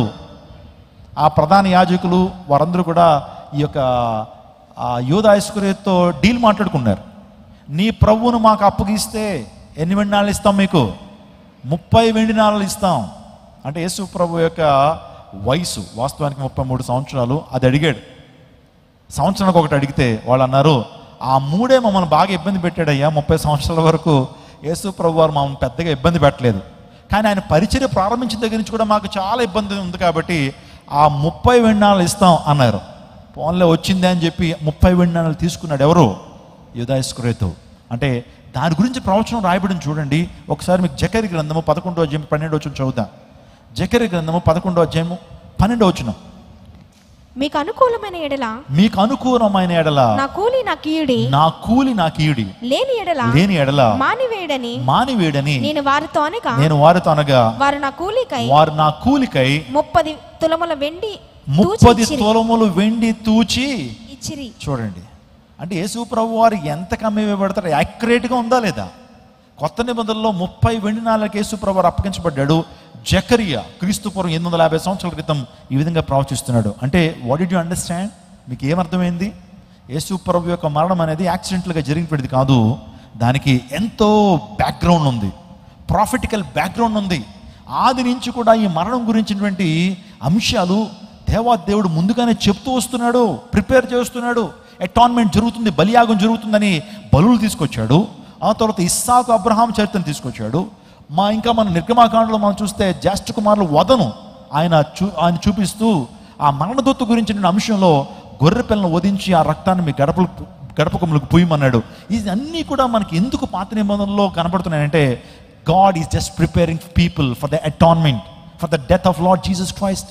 యేసుక్రీస్తు మరణం గురించి ప్రభు ప్రిపేర్ చేస్తున్నాడు. ఇంకా చాలా విషయాలు, అమోఘమైన విషయాలు ఉన్నాయండి. నిజంగా గంటలో మన ఈ సందేశాలు, అందులో మాధుర్యాన్ని మనం పర్ఫెక్ట్గా మనం వినలేం, కానీ మనం ధ్యానం చేస్తున్నప్పుడు ఎన్నో ప్రాముఖ్యమైన సత్యాలు ప్రభు మనతో మాట్లాడతాడు. అంత మాత్రమే కాదు, భవిష్యత్తులో కూడా జ్ఞాపకం చేసుకోనబడింది. అంటే భవిష్యత్తులో పరలోక రాజ్యంలో కూడా యేసు ప్రభు మరణం గురించి జ్ఞాపకాలు చేసుకుంటాయని ప్రకటనలో మనం చూస్తుంటాం. ప్రకటన 5వ అధ్యాయం 8 నుంచి 11 వచనాలు చదివితే, ప్రకటన గ్రంథం 5వ అధ్యాయం 8 నుంచి 11 వచనాలు త్వరగా చదువుదాం. ఆయన దాన్ని తీసుకున్నప్పుడు ఆ 4 జీవులను వీణలను ధూపద్రవ్యములతో నిండిన సువర్ణ పాత్రలను పట్టుకుని ఉన్న 24 పెద్దలను ఆ గొర్రెపిల్ల ఎదుట సాగిలి. ఆ గొర్రెపిల్ల అనే ప్రాంతంలో యేసయ్య పేరు పెట్టండి. యేసయ్య ఎదుట వారు సాగిలపడ్రి. ఈ పాత్రలు పరిశుద్ధుల ప్రార్థనలు. ఆ పెద్దలు ఆ గ్రంథమును తీసుకుని దాని ముద్రలు ఇప్పటికే యోగుడు, నీవు వధింపబడిన వాడవై నీ రక్తం ఇచ్చి ప్రతి వంశంలోను, ఆయా భాషలు మాట్లాడే వారిలోను, ప్రతి ప్రజలోను, ప్రతి జనములోను దేవుని కొరకు మనుషులు కొని. చూడండి, వధింపబడిన గొర్రెపిల్ల, ఆ విషయాల గురించి గొర్రెపిల్ల గురించి అక్కడ మనం చూస్తా ఉన్నాం. ఆ వధింపబడినటువంటి గొర్రెపిల్ల వధించబడింది, కానీ అది మరలా నిలిచిందట. వధింపబడిన గొర్రెపిల్ల నిలబడటం ఏంటి? ఒక గొర్రెపిల్లను వధిస్తే అది చచ్చిపోద్ది కదా, కానీ ఇక్కడ ప్రకటన గ్రంథం 5వ అధ్యాయం మనం చూస్తున్నాం, ఆ గొర్రె పిల్ల వధింపబడినటువంటి గొర్రె పిల్ల మళ్ళా నిలిచి ఉంది అంటే ఆ గొర్రె పిల్ల మన ప్రభువైన యేసుక్రీస్తు ప్రభు వారే. కింద విషయాలు చదవండి త్వరగా. నిజంగా ఆ గొర్రె పిల్లకు సాగిలపడాలి, గొర్రె పిల్లను ఆరాధించాలని ప్రకటన గ్రంథం 5వ అధ్యాయం మనం చూస్తున్నాం. మా దేవునికి వారిని ఒక రాజ్యముగాను యాజకులుగాను చేసితివి గనుక వారు భూలోకమందు ఏలుదురని క్రొత్త పాట పాడుదురు. 11th verse. మరియు నేను చూడగా సింహాసనమును జీవులను పెద్దలను ఆవరించి ఉన్న అనేక దూతల స్వరం వినపడెను. వారి లెక్క కోట్ల కొలదిగా ఉండెను. వారు వధింపబడిన గొర్రె పిల్ల శక్తియు ఐశ్వర్యమును జ్ఞానమును బలమును ఘనతయు మహిమయు స్తోత్రమును పొందనర్హుడని గొప్ప స్వరముతో చెప్పుచుండిరి. హల్లెలూయా. ఆ గొర్రె పిల్ల, వధింపబడిన గొర్రె పిల్ల మన ప్రభు యేసుక్రీస్తు ప్రభులు వారు. ఉదయకాలం నా ప్రియ దేవజనాంగమా, యేసుక్రీస్తు ప్రభు మరణంలో ఎంత విశేషత ఉందో మీరు ఆలోచన చేస్తున్నారా? యేసుక్రీస్తు ప్రభు మరణం గురించి ఎన్ని ప్రాముఖ్యమైనటువంటి సత్యాలు దేవుని లేఖలో రాయబడినాయో మీరు ఆలోచన చేస్తున్నారా? ఆలోచన చేయండి. యేసుక్రీస్తు ప్రభు ఎందుకు అంత వేదన శిలువలో అనుభవించాలి? యేసు ప్రభు ఎందుకంటే మరణించాలి? యేసు ప్రభు ఎందుకు అంత వేదన అనుభవించాలి అని అంటే కేవలం నీ కొరకు నా కొరకే, మానవ జాతి కొరకు ఆయన ఆ యొక్క శిలువను ఆయన మోయాల్సి వచ్చింది. పాపం వల్ల వచ్చేటువంటి జీవితము మరణం. మనందరిలో కూడా పాపం ఏలుబడి చేస్తుంది. మనందరూ కూడా జన్మ కర్మ పాపులము. మన ఆదిపితరులైనటువంటి ఆదాము అవ్వల ద్వారా పాపం మనకు సంప్రాప్తమైంది. అతని యొక్క బ్లడ్లోంచే మానవ జాతికి పాపం అనేది సంప్రాప్తమైంది, సంక్రమించింది. దీన్నే జన్మ పాపం అన్నారు. మనిషి జన్మ పాపి, కర్మ పాపి. కర్మ పాపం అంటే క్రియల ద్వారా చేసేటువంటి పాపం. చూపుల ద్వారా, చేతుల ద్వారా, నడకల ద్వారా, ఆలోచనల ద్వారా మనం చేసేటువంటి ఆ దేవునికి అవిధేయమైనటువంటి కార్యాలని కర్మ పాపాలు అంటారు. జన్మ పాపం అంటే జన్మతః మనం పాపులం. అందును బట్టి దేవుని లేఖనం చెప్తుంది, ఏ భేదము లేదు, అందరూ పాపము చేసి దేవుడు అనుగ్రహించు మహిమను పొందలేకపోతున్నారు. అందులో చిన్నపిల్లలు కూడా ఉన్నారు. సంధ్యావందనం చెప్తూ ఉదయాన్నే అందరూ కూడా ఈ ప్రార్థన చేస్తారు. ఈ యొక్క సంధ్యావందనం చెప్తూ ఈ శ్లోకాన్ని వల్లిస్తారు. ఎందుకంటే మా పూర్వీకులు, మా తల్లిదండ్రులు ఈ కార్యం చేశారు కాబట్టి అంత ధైర్యంగా నేను చెప్తున్నాను. పాపోహం పాపకర్మ పాపాత్మ పాపసంభవామి త్రాహిమాం యుగే యుగే అన్యదా శరణు నాస్తి తుమాము శరణం మమ ఓం శాంతి ఓం శాంతి ఓం శాంతి. అంటే సంధ్యావందనం చెప్పేటువంటి వారి దగ్గరికి వెళ్ళి, సార్ మీరు ఏం చెప్తారండి ఆ సూర్యుని వైపు మీ తల్ల పైకెత్తి సంధ్య వారుస్తూ ఏం చెప్తారంటే వారు ఇదే చెప్తారు. పాపోహం పాపకర్మ పాపాత్మ పాపసంభవామి త్రాహిమాం యుగే యుగే అన్యదా శరణు నాస్తి తుమాము శరణం మమ ఓం శాంతి ఓం శాంతి ఓం శాంతి మమ మమ అని అనుకుంటారు అనమాట. అంటే ఇదే శ్లోకాన్ని చెప్తారు. ఆ శ్లోకానికి అర్థం ఏంటి? అహం పాపోహం సంస్కృతంలో ఉంది. పాపోహం అహం పాపి, నేను పాపములో ఉన్నాను. నా జన్మలకు పాపోహం పాపకర్మ అంటే నా కర్మలు పాపము. కర్మలంటే ఆలోచించేయండి, మనం చేస్తున్న పనులు, మనం చేస్తున్న క్రియలు పాపము. పాపోహం పాపకర్మ పాపాత్మ పాపసం నా ఆత్మ, నా యొక్క జన్మ పాపము. అందుని బట్టి శరణాగత వత్సల అన్యదా శరణు నాస్తి తుమామి శరణం మమ ఓం శాంతి ఓం శాంతి ఓం శాంతి. శరణు కోరదగినటువంటి శరణ వత్సలుడా, దేవుడా, రక్షకుడా, నా పాపం నుంచి నాకు విడుదల ప్రసాదించు. అప్పుడే నాకు శాంతి, అప్పుడే నాకు నిత్య రాజ్యము, అప్పుడే మనకు పరలోక ప్రాప్తి, అప్పుడే నాకు ఆత్మశాంతి కలుగుతుందని మనిషి వేడుకుంటున్నాడు. What is the root cause for your problems today? నీకున్న సమస్యలకు కారణం ఏంటి? ఎప్పుడైనా ఆలోచన చేసావా? ఎందుకు మనిషికి వ్యాధులు వస్తున్నాయి? ఎందుకు మనిషి జీవితంలో వేదన? ఎందుకు మనిషి జీవితంలో దుఃఖము? ఎందుకు మనిషి జీవితంలో అనారోగ్యాలు? ఎందుకు మనిషి జీవితంలో ఏదో కలవరము? ఎందుకు మనిషి జీవితంలో అశాంతి? ఎప్పుడైనా ఆలోచన చేసావా వీటన్నిటి కారణం ఏంటి? ఆర్థిక ఇబ్బందులా? ఎప్పుడైనా ఆలోచన, did you ever think about this? అసలు మనిషి యొక్క సమస్యకు కారణం ఏంటి? What is the root cause for your problems that you are facing? నేను చెప్పమంటారా? ప్రతి ఒక్కరికి సమస్య కారణము పాపం. ప్రతి ఒక్కరికి సమస్యకు కారణం పాపము. ఇప్పుడు ఆ కారణము అయినటువంటి పాపము మనలోంచి తీసివేయబడితే, పాపానికి ప్రక్షాళన జరిగితే, పాపానికి పరిహారం దొరికితే మనిషి శాంతిగా ఉండగలుగుతాడు.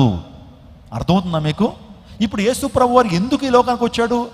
ఆయన కేవలం స్వస్థపరచడానికి మాత్రమే కాదు, మనుషుల్ని ఆదరించి డబ్బునివ్వటం మాత్రమే కోసం కాదు.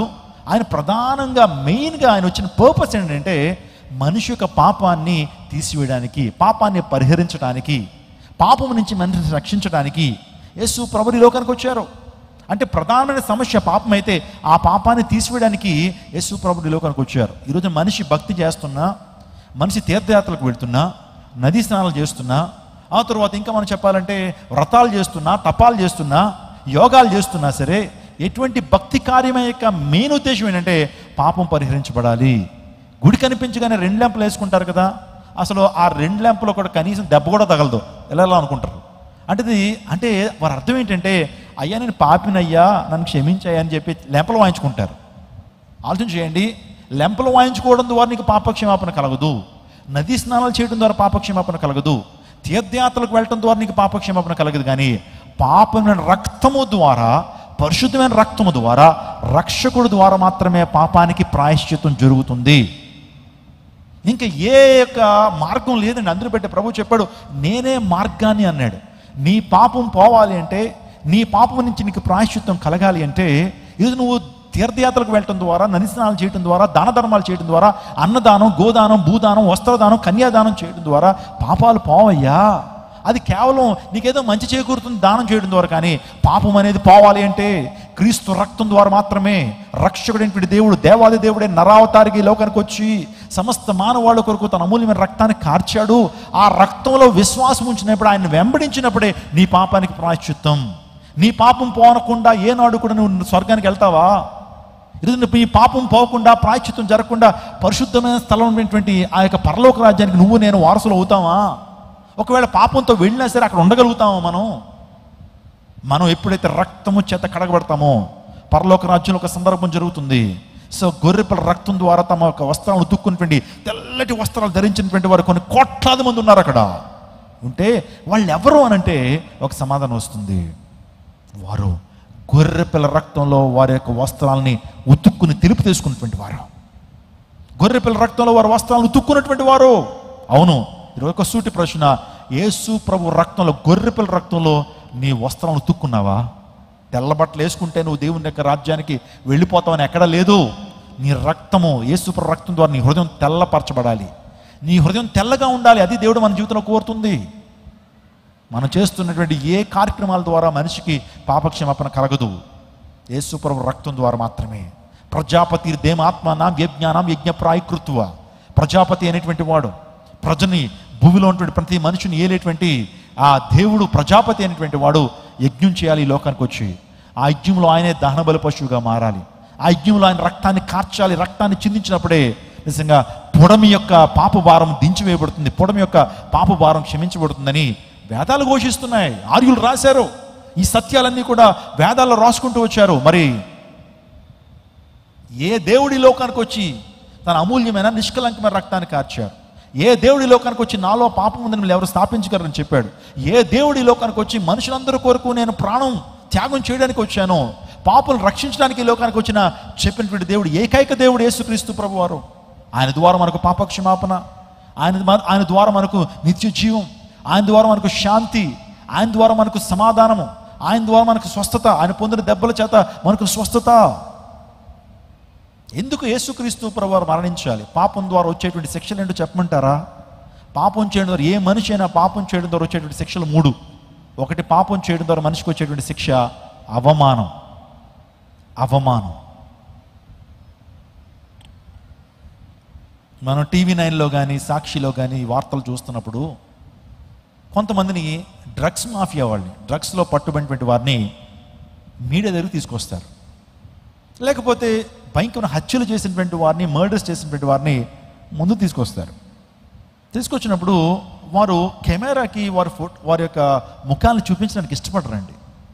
వారి ముఖాలకు ముసుగుంటుంది, సిగ్గుపడతారు, అవమానించబడతారు. అవును, వారు తప్పు చేశారు, పాపం చేశారు కాబట్టి అవమానం. పాపం చేయడం ద్వారా అవమానం కలుగుతుంది.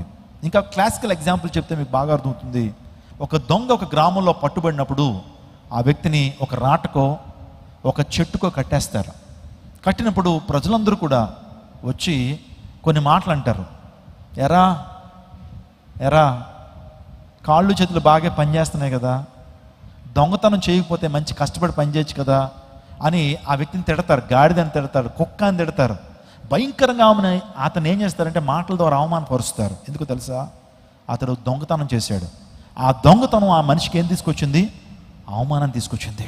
నిజమే, పాపం కూడా మనకు అవమానం. తండ్రి ఎదుటి నిలబడలేం మనం, దేవునితో నిలబడినటువంటి అవమానం. ఎందుకు ఆదాము వాళ్ళిద్దరూ కూడా వెళ్ళి దాక్కున్నారు? అవమానం. పాపం చేశారు కాబట్టి అవమానం వచ్చింది వారిలో, ఆ సిగ్గు అనేది వచ్చింది. ఎస్, ఏదో నువ్వు నేను కూడా పాపం చేసినటువంటి వారమే, ఏ భేదము లేదు. All have sin and come short the glory of God. మనందరూ కూడా పాపం చేస్తాం, మనలో అవమానం ఉంది. ఇప్పుడు అవమానాన్ని, మనకు ప్రతిగా అవమానాన్ని మన ప్రభు యేసుక్రీస్తు ప్రభువారు భరించారు. అంటే ప్రభువారు సృష్టికర్త అండి. ఆయన తన నోటి మాట ద్వారా సర్వాన్ని కలుగు చేసినటువంటి గొప్ప దేవుడు ఆయన. నీకు నాకు రూపాన్ని ఇచ్చినటువంటి ఆయన, నీకు నాకు అందాన్ని ఇచ్చినటువంటి ఆయన, మనల్ని ఇంత అందంగా సృష్టించినటువంటి దేవాదేవుడు ఆయన స్వరూపమైన సొగసైనటువంటి లేనివాడిగా స్థితుల మీద వేలాడుతున్నాడు. ఆయనలో ఏమైనా అందం ఉందా? ఆ గాయాలతో కొడతా ఉన్నప్పుడు, ఆ కొరడాలతో కొడుతున్నప్పుడు, భయంకరంగా ఈడ్చుకుని వెళ్ళిపోతా ఉన్నప్పుడు ఆయన్ని దిగంబరునిగా చేశారండి. ఆయన వస్త్రాలు తీసేశారు. ఒక చిన్న క్లాత్ మాత్రమే, ఆ దిశములను కప్పడం కొరకు మాత్రమే చిన్న క్లాత్ పెట్టారని చూపిస్తూ ఉంటారు. నేను అనుకుంటాను అది కూడా తీసి ఉండొచ్చేమో. అవమానించబడ్డాడు, నడి రోడ్ల మీద ఏడవబడ్డాడు. ఆయన నడి రోడ్ల మీద ఆయన కొట్టబడుతున్నాడు. అనేక మంది, ఏం జరిగిందండి ఆయనకి? వీడు దేశద్రోహి, రాజద్రోహి, దైవద్రోహి, కొట్టాల్సిందే, మీరు కూడా ఒక రెండు చేతులు వేయండి అని ఆ యొక్క గ్రామంలో లేకపోతే ఆ జెరూసలేం వీధుల్లో యేసు ప్రభువాన్ని కొడుతూనే ఉన్నారు. ఏమంటే ఆయన ముఖం మనం చూస్తూ ఉన్నప్పుడు ఏమైనా అందం ఉందా? ఆయనలో ఛిద్రం అయిపోయింది. కోటాలతో కొడతా ఉన్నప్పుడు భయంకరమైనటువంటి ఎపిడెర్మిస్లో, వాస్తవానికి 20 దెబ్బలు కొట్టినప్పుడు అండి ఆ దేహం మీద బొబ్బలు వచ్చేస్తాయి. ఆ దేహం మీద బొబ్బలు వస్తాయి. మరలా 21 దెబ్బ కొట్టేటప్పటికి అదే శరీరం మీద ఆ బొబ్బలు పగిలిపోతాయండి. ఆ బ్లడ్ అంతా కూడా విపరీతమైన రక్తస్రావం అయిపోద్ది. రోమన్ కొరడాలంటే మామూలు కొరడాలు కాదండి, ఏదో గేదెలను కొట్టడానికి ఆవులను కొట్టేటువంటి కొరడాలు కాదు. ఆ యొక్క కొరడాలు దేంతో తయారు చేయబడతాయంటే ఈ యొక్క జంతువులు ఎముకలు సూదిగా చెక్కి ఆ కొరడాలు చివరన పెడతారు. ఇప్పటితో ఒక్కసారి కొరడాతో కొట్టినప్పుడు కొరడ 4 శాఖలుగా ఉంటుందండి. ఒక తాడు మాత్రమే కాదు, 4 తాళ్ళు ఉంటాయి. ఆ 4 తాళ్ళకి మళ్ళీ 4 సబ్ డివిజన్స్ ఉంటాయి. ఒక్కసారి ఒక మనిషిని వీపు మీద కొరడతో కొడితే 16 చోట్ల ఆ దేహం చిట్లిపోతుంది. 16 చోట్ల గాయం జరుగుతుంది. అంటే మీరు ఆలోచించేయండి, యేసు ప్రభువుకు 1 తక్కువ 40 దెబ్బలు కొట్టారు అంటే 39 దెబ్బలు. అంటే 39 × 16 వేయండి, 39 × 16 వేయండి, ఎంతైతే వస్తుందో అన్ని గాయాలు కొరడా కొట్టడం ద్వారా ఆయన వీపు మీద పడ్డాయి. శరీరం అంతా కూడా ఛిద్రం అయిపోయింది. ఇంకా విపరీతమైన రక్తస్రావం. రాత్రంతా ఆయనకు ఉపవాసంలో ఉన్నాడు, జ్వరంతో ఉన్నాడు. ఒక రకంగా చెప్పాలంటే ఆ బాధకు ఆయనకు జ్వరం వచ్చింది. హైపర్ బ్లడ్ ప్రెషర్ ఉంది ఆయనలో. అంటే ఒక వ్యక్తికి ఆ శ్వేతరంధ్రంలోంచి రక్తం బయటకు వచ్చిందని అంటే బ్లడ్ ప్రెషర్ చాలా ఉంటుందండి, బీపీ ఉంది ఆయనలో. అటువంటి పరిస్థితుల్లో యేసుక్రీస్తు ప్రభు అంతా బాధిస్తూ ఉన్నప్పుడు ఆయన స్వరూపమైన సొగసైనటువంటి లేనివాడిగా మార్చబడ్డాడు. ఆయన రత్నవర్ణుడు, ధవళవర్ణుడు అనేటువంటి యేసుక్రీస్తు ప్రభు వారు నీ కొరకు నా కొరకు అవమానాన్ని భరించాడండి. ఇంకా మనం తండ్రి వద్దకు వెళ్తున్నప్పుడు యేసు ప్రభు వారు మన కొరకు అవమానాన్ని భరించాడు కాబట్టి మనం ఇంకా అవమానపరచబడనక్కర్లేదు. ప్రభు ద్వారా అవమానం మనలోంచి పోయింది. మన స్థానాన్ని ఆయన తీసుకుని గుర్తుపెట్టుకోండి. ప్రభువుని ఎప్పుడు చూసినా సరే, సిలువను ఎప్పుడు చూస్తున్నా ఇలా ముద్దు పెట్టుకోవడం కాదు, సిలువను ఉంగరాల్లో పెట్టుకోవడం కాదు, సిలువను మంగళసూత్రాల్లో పెట్టుకోవడం తప్పు నేను అంటలేదు, ఉంగరాల్లో పెట్టుకోవడం తప్పు అంటలేదు, ఇంటి ముందు పెట్టుకోవడం తప్పు అంటలేదు. కానీ whenever you see the cross, ఎప్పుడైతే ఆ సిలువను చూస్తున్నప్పుడు ఒక్క విషయాన్ని జ్ఞాపకం పెట్టుకోండి, మన స్థానాన్ని యేసు ప్రభువు తీసుకున్నారు. మనం ఎక్కాలి ఆ సిలువ మీద మనం బాధించబడాలి, ఆ సిలువ మీద మనము కొట్టబడాలి. కానీ మన స్థానాన్ని ఆయన తీసుకోండి. He substituted our place on the cross of Calvary. మన అవమానాన్ని ఆయన తీసుకున్నాడండి. ఎంతగా అవమానించబడ్డాడు ఆయన. గడ్డాన్ని పెరుగుతూ ఉన్నారు. నిజంగా ఆ యొక్క భారమైనటువంటి సిలువను ఆయన మీద మోపారు. ముళ్ళ కిరీటము నిజంగా ఆయన యొక్క శిరం మీద అల్లి దాన్ని గుచ్చినప్పుడు ఆ మెడ వరకు ఆ యొక్క ముళ్ళు గుచ్చిపోతూ ఉన్నాయి. భయంకరమైనటువంటి తలనొప్పి, భయంకరమైనటువంటి వేదన, అవన్నీ కూడా ప్రభు మన కోసం భరించాడు. దెబ్బలు భరించాడు ఆయన. రెండుగా పాపం చేసినటువంటి వ్యక్తికి దెబ్బలండి, పాపం చేసిన వ్యక్తికి దెబ్బలు. అదే దొంగను అవమానించి పంపించాం, మనం కొడతాం. ఇంకెప్పుడు ఈ పాపం చేయకూడదు, ఎప్పుడు దొంగతనం చేయకూడదు, దేహశుద్ధి చేస్తాం. పోలీసు వాళ్ళ దగ్గర తీసుకెళ్ళినా సరే ఏమంటే క్రిమినల్ ఏం చేస్తారు? ముద్దెట్టుకుంటారా? లేకపోతే బిర్యానీలు ఇచ్చి బలి చేసేవారని మెచ్చుకుంటారా? లోపల రౌండ్ అడిపోద్ది. లోపల వాడు చేసినటువంటి నేరానికి వాడు శిక్ష అనుభవిస్తాడు, దెబ్బలు పడతాయి. కానీ దేవుడు, మన ప్రభువైన యేసు ప్రభు వారు ఏ నేరం చేశాడని ఆయనకి దెబ్బలు పడ్డాయి, ఏ దోషం చేశాడని దెబ్బలు పడ్డాయి, ఎవరికి అన్యాయం చేశాడు ఆయన, ఎవరికి ఏ ద్రోహం చేశాడు, ప్రతి ఒక్కరు మంచి కొరకు ఆలోచన చేశాడే, ప్రతి ఒక్కరికి మేలు చేశాడే, ప్రతి ఒక్కరిని స్వస్థపరిచాడే, ప్రతి ఒక్కరికి కూడా ఆహారాన్ని పంచిపెట్టాడే. 5 రొట్టెలు 2 చేపలు 20,000 మందికి యేసు ప్రభు వారు పంచిపెట్టారు. ఆయన అంతా కూడా మంచి చేస్తే ఆయనకి ఏమి ఎదురైంది? చెడు ఎదురవలేదా? భయంకరంగా కొడతా ఉన్నారు. క్రూసిఫై హిమ్, సిలువ వేడి. పిలాతు ఆల్రెడీ ప్రయత్నం చేస్తున్నాడు. తన భార్యను ప్రొక్యులా ద్వారా ఒక మెసేజ్ వచ్చింది, ఆ నీతిమంతుని జోలికి వెళ్ళొద్దయ్యా, నీకు నాకు మన కుటుంబానికి క్షేమం కాదు, ఆ నీతిమంతుని జోలికి వెళ్ళొద్దు అని యేసుక్రీస్తు ప్రభు గురించి ఒక లెటర్ పంపిస్తే maximum he tried his best. ఆ సిలువ మనల్ని తప్పించడానికి పిలాతు చాలా ప్రయత్నం చేశాడు. కానీ ప్రజలందరూ కూడా గోల ఎక్కువైపోతా ఉంది, ప్రజలు ఎక్కువైపోతా ఉంది. అప్పుడు పిలాతు అన్నాడు చివరిసారిగా, కొరడా శిక్ష విధించాను కదా, ఇంకా మీ యొక్క ఆ క్రోధం తగ్గలేదా, కోపం తగ్గలేదా అంటే, ఇంకా మా కోపం తగ్గలేదు, ఆ దైవద్రోహిని, ఆ దేశద్రోహిని సిలువేసేయండి. ఆగండి, మాకంటూ రోమా ప్రభుత్వ ప్రకారము, మా లెక్కల ప్రకారము, మా ఆచారాల ప్రకారము మాకంటూ ఒక విధి విధానం ఉంది. అదేంటంటే, ఒక నేరస్తులకు బదులుగా మరొక నేరస్తుడిని మరణశిక్ష విధించేటువంటి రైట్, అధికారం నాకుంది. రోమా ప్రభుత్వంలో ఒక అధికారం కాబట్టి, రోమా గవర్నర్గా నాకంటూ ఏముంది? ఒక అధికారం ఉంది. మన భారతదేశంలో రాష్ట్రపతి గారికి ఒక అధికారం ఉంటుంది. ఉరి శిక్షను తప్పించడానికి రాష్ట్రపతి గారికి ఆయనకు ఒక అధికారం ఉంటుంది. ఆయన పర్సనల్గా తీసుకుని పలానా వ్యక్తికి ఉరి శిక్ష వేయొద్దు అని అంటే దేశం అంతా కూడా ఏం చేయాలి? యాక్సెప్ట్ చేయాలి. అదే రీతిగా రోమా ప్రభుత్వంలో రోమా గవర్నర్ కూడా ఒక రైట్ ఉంది, ఒక అధికారం ఉంది. అదేంటంటే, ఒక నేరస్తుని విడిచిపెట్టి ఆ నేరస్తుడి స్థానంలో మరొకరిని మరణశిక్షకు అప్పగించేటువంటి ఆ రైట్ ఎవరికి ఉంది? రోమన్ గవర్నర్కి ఉంటే అక్కడ దాన్ని తీసుకొస్తున్నాడు. అవునయ్యా, పర్సనల్గా నాకు యేసుక్రీస్తు ప్రభులో ఏ నేరం ఆయనలో కనపడలేదు, ఏ దోషం ఆయనలో కనపడలేదు. కాబట్టి సో ఆయనకు బదులుగా బరబ్బా అనేటువంటి వాడు ఆల్రెడీ గొప్ప క్రిమినల్, వాడు భయంకర మర్డరర్, దేశద్రోహి, రాజద్రోహి, అనేక మందిని పొట్టన పెట్టుకున్నటువంటి, అనేక మందిని చంపినటువంటి వాడు మిమ్మల్నే పొట్టన పెట్టుకున్నాడు, మీ పిల్లలను కూడా పొట్టన పెట్టుకున్నాడు. అందును బట్టి ప్రభువుని విడిచిపెడతాను, బరబ్బాను సిలువేస్తాను, అది నా యొక్క పర్సనల్ థింగ్ అని పిలాతు ఎప్పుడైతే చెప్పగానే ప్రజలు దానికి కూడా ఒప్పుకోలేదండి. బరబ్బాని విడిచిపెట్టండి, ఆ క్లాజ్ అయితే బరబ్బాని విడిచిపెట్టండి, యేసు ప్రభువుని సిలువేయండి. ఏం మాట్లాడుతున్నారయ్యా? బరబ్బా రాజద్రోహి, దైవద్రోహి, నరహంతకుడు, నిజంగా అనేకమైనటువంటి భయంకరమైన యాజిటేషన్స్ తీసుకొచ్చినటువంటి వాడు, ప్రభుత్వం మీద అనేక ఉద్యమాలు తీసుకొచ్చి ఎంతో మందిని పొట్ట పెట్టుకున్నవాడు, అతన్ని విడిపించమంటారేంటి? ఏం మాట్లాడుతున్నారు? అవునండి, మాకు బరబ్బాని విడిచిపెట్టండి, క్రీస్తునే సిలువేయండి. Crucify Jesus, save Barabbas. ఈ నినాదాలు వస్తున్నాయి, అందరూ కూడా క్రూసిఫై జీసస్. పక్కన ప్రధాన యాజకుడు అన్నా, కైఫా వీళ్ళు ఉన్నారు, దగ్గరికి వచ్చి అంటున్నారు, సార్ ఏంటండి ఇది మా సమస్య, మా మత సమస్య, మేము ఎలా అడిగితే అలా చేయాలి తప్పించి మీరెన్నెన్నో తీసుకొస్తారేంటి? ఏంటి మీకు యేసు ప్రభువుకు ఏమైనా లాలుజులు ఉన్నాయా? ఒకవేళ మేము దీన్ని హైయర్ అఫీషియల్స్ దగ్గర తీసుకెళ్తాం, హైయర్ అథారిటీస్ దగ్గర తీసుకెళ్తాం, కైసర్ దగ్గర తీసుకెళ్తాం, ఏంటి మీ సమస్య ఏంటి అని ఎప్పుడైతే చెప్పగానే పిలాతు లొంగిపోయాడండి. అధికార దాహం, పదవి దాహం, పదవి ఎక్కడ పోతుందో పై ఆధార్ కైసర్ దగ్గర తీసుకెళ్తారు, నా ఉద్యోగం పోద్దేమో అనే ఉద్దేశంతో అక్కడ ఉన్నటువంటి సైనికుల ద్వారా పళ్ళెంలో నీళ్ళు తెప్పించుకుని ఈ దోషము, ఈ నేరము మా మీద, మా పిల్లల మీద ఉండకుండును గాక, మా మీద, మా పిల్లల మీద ఉండకుండును గాక అని పేతురు చేతులు కడుక్కుంటాడు. ఈ నీతిమంతుని యందు ఏ దోషము లేదు, నీతిమంతుని యందు ఏ దోషము లేదు. అనవసరంగా నీతిమంతు యొక్క రక్తాపరాధము నా మీద ఉండకుండును గాక, నా కుటుంబం మీద, నా పిల్లల మీద ఈ రక్తాపరాధం ఉండకుండును గాక అని చేతులు కడుక్కుని క్రూసిఫై హిమ్ అని లాజినస్ అనేటువంటి ఒక సెంచురియన్కి యేసు ప్రభువు వారిని అప్పగించేస్తాడు. ఎందుకు మాట చెప్పాను తెలుసా? ఆయన కొరడాలతో కొట్టబడ్డాడండి, ఏడవబడ్డాడు, బెత్తాలతో కొట్టారు, అవమానం భరించడం మాత్రమే కాదు, దెబ్బలు భరించాడు. పాపం చేసిన వ్యక్తికి అవమానం మాత్రమే కాదు, దెబ్బలు ఉంటాయి. మూడోదిగా పాపం చేసిన వ్యక్తికి మరణం.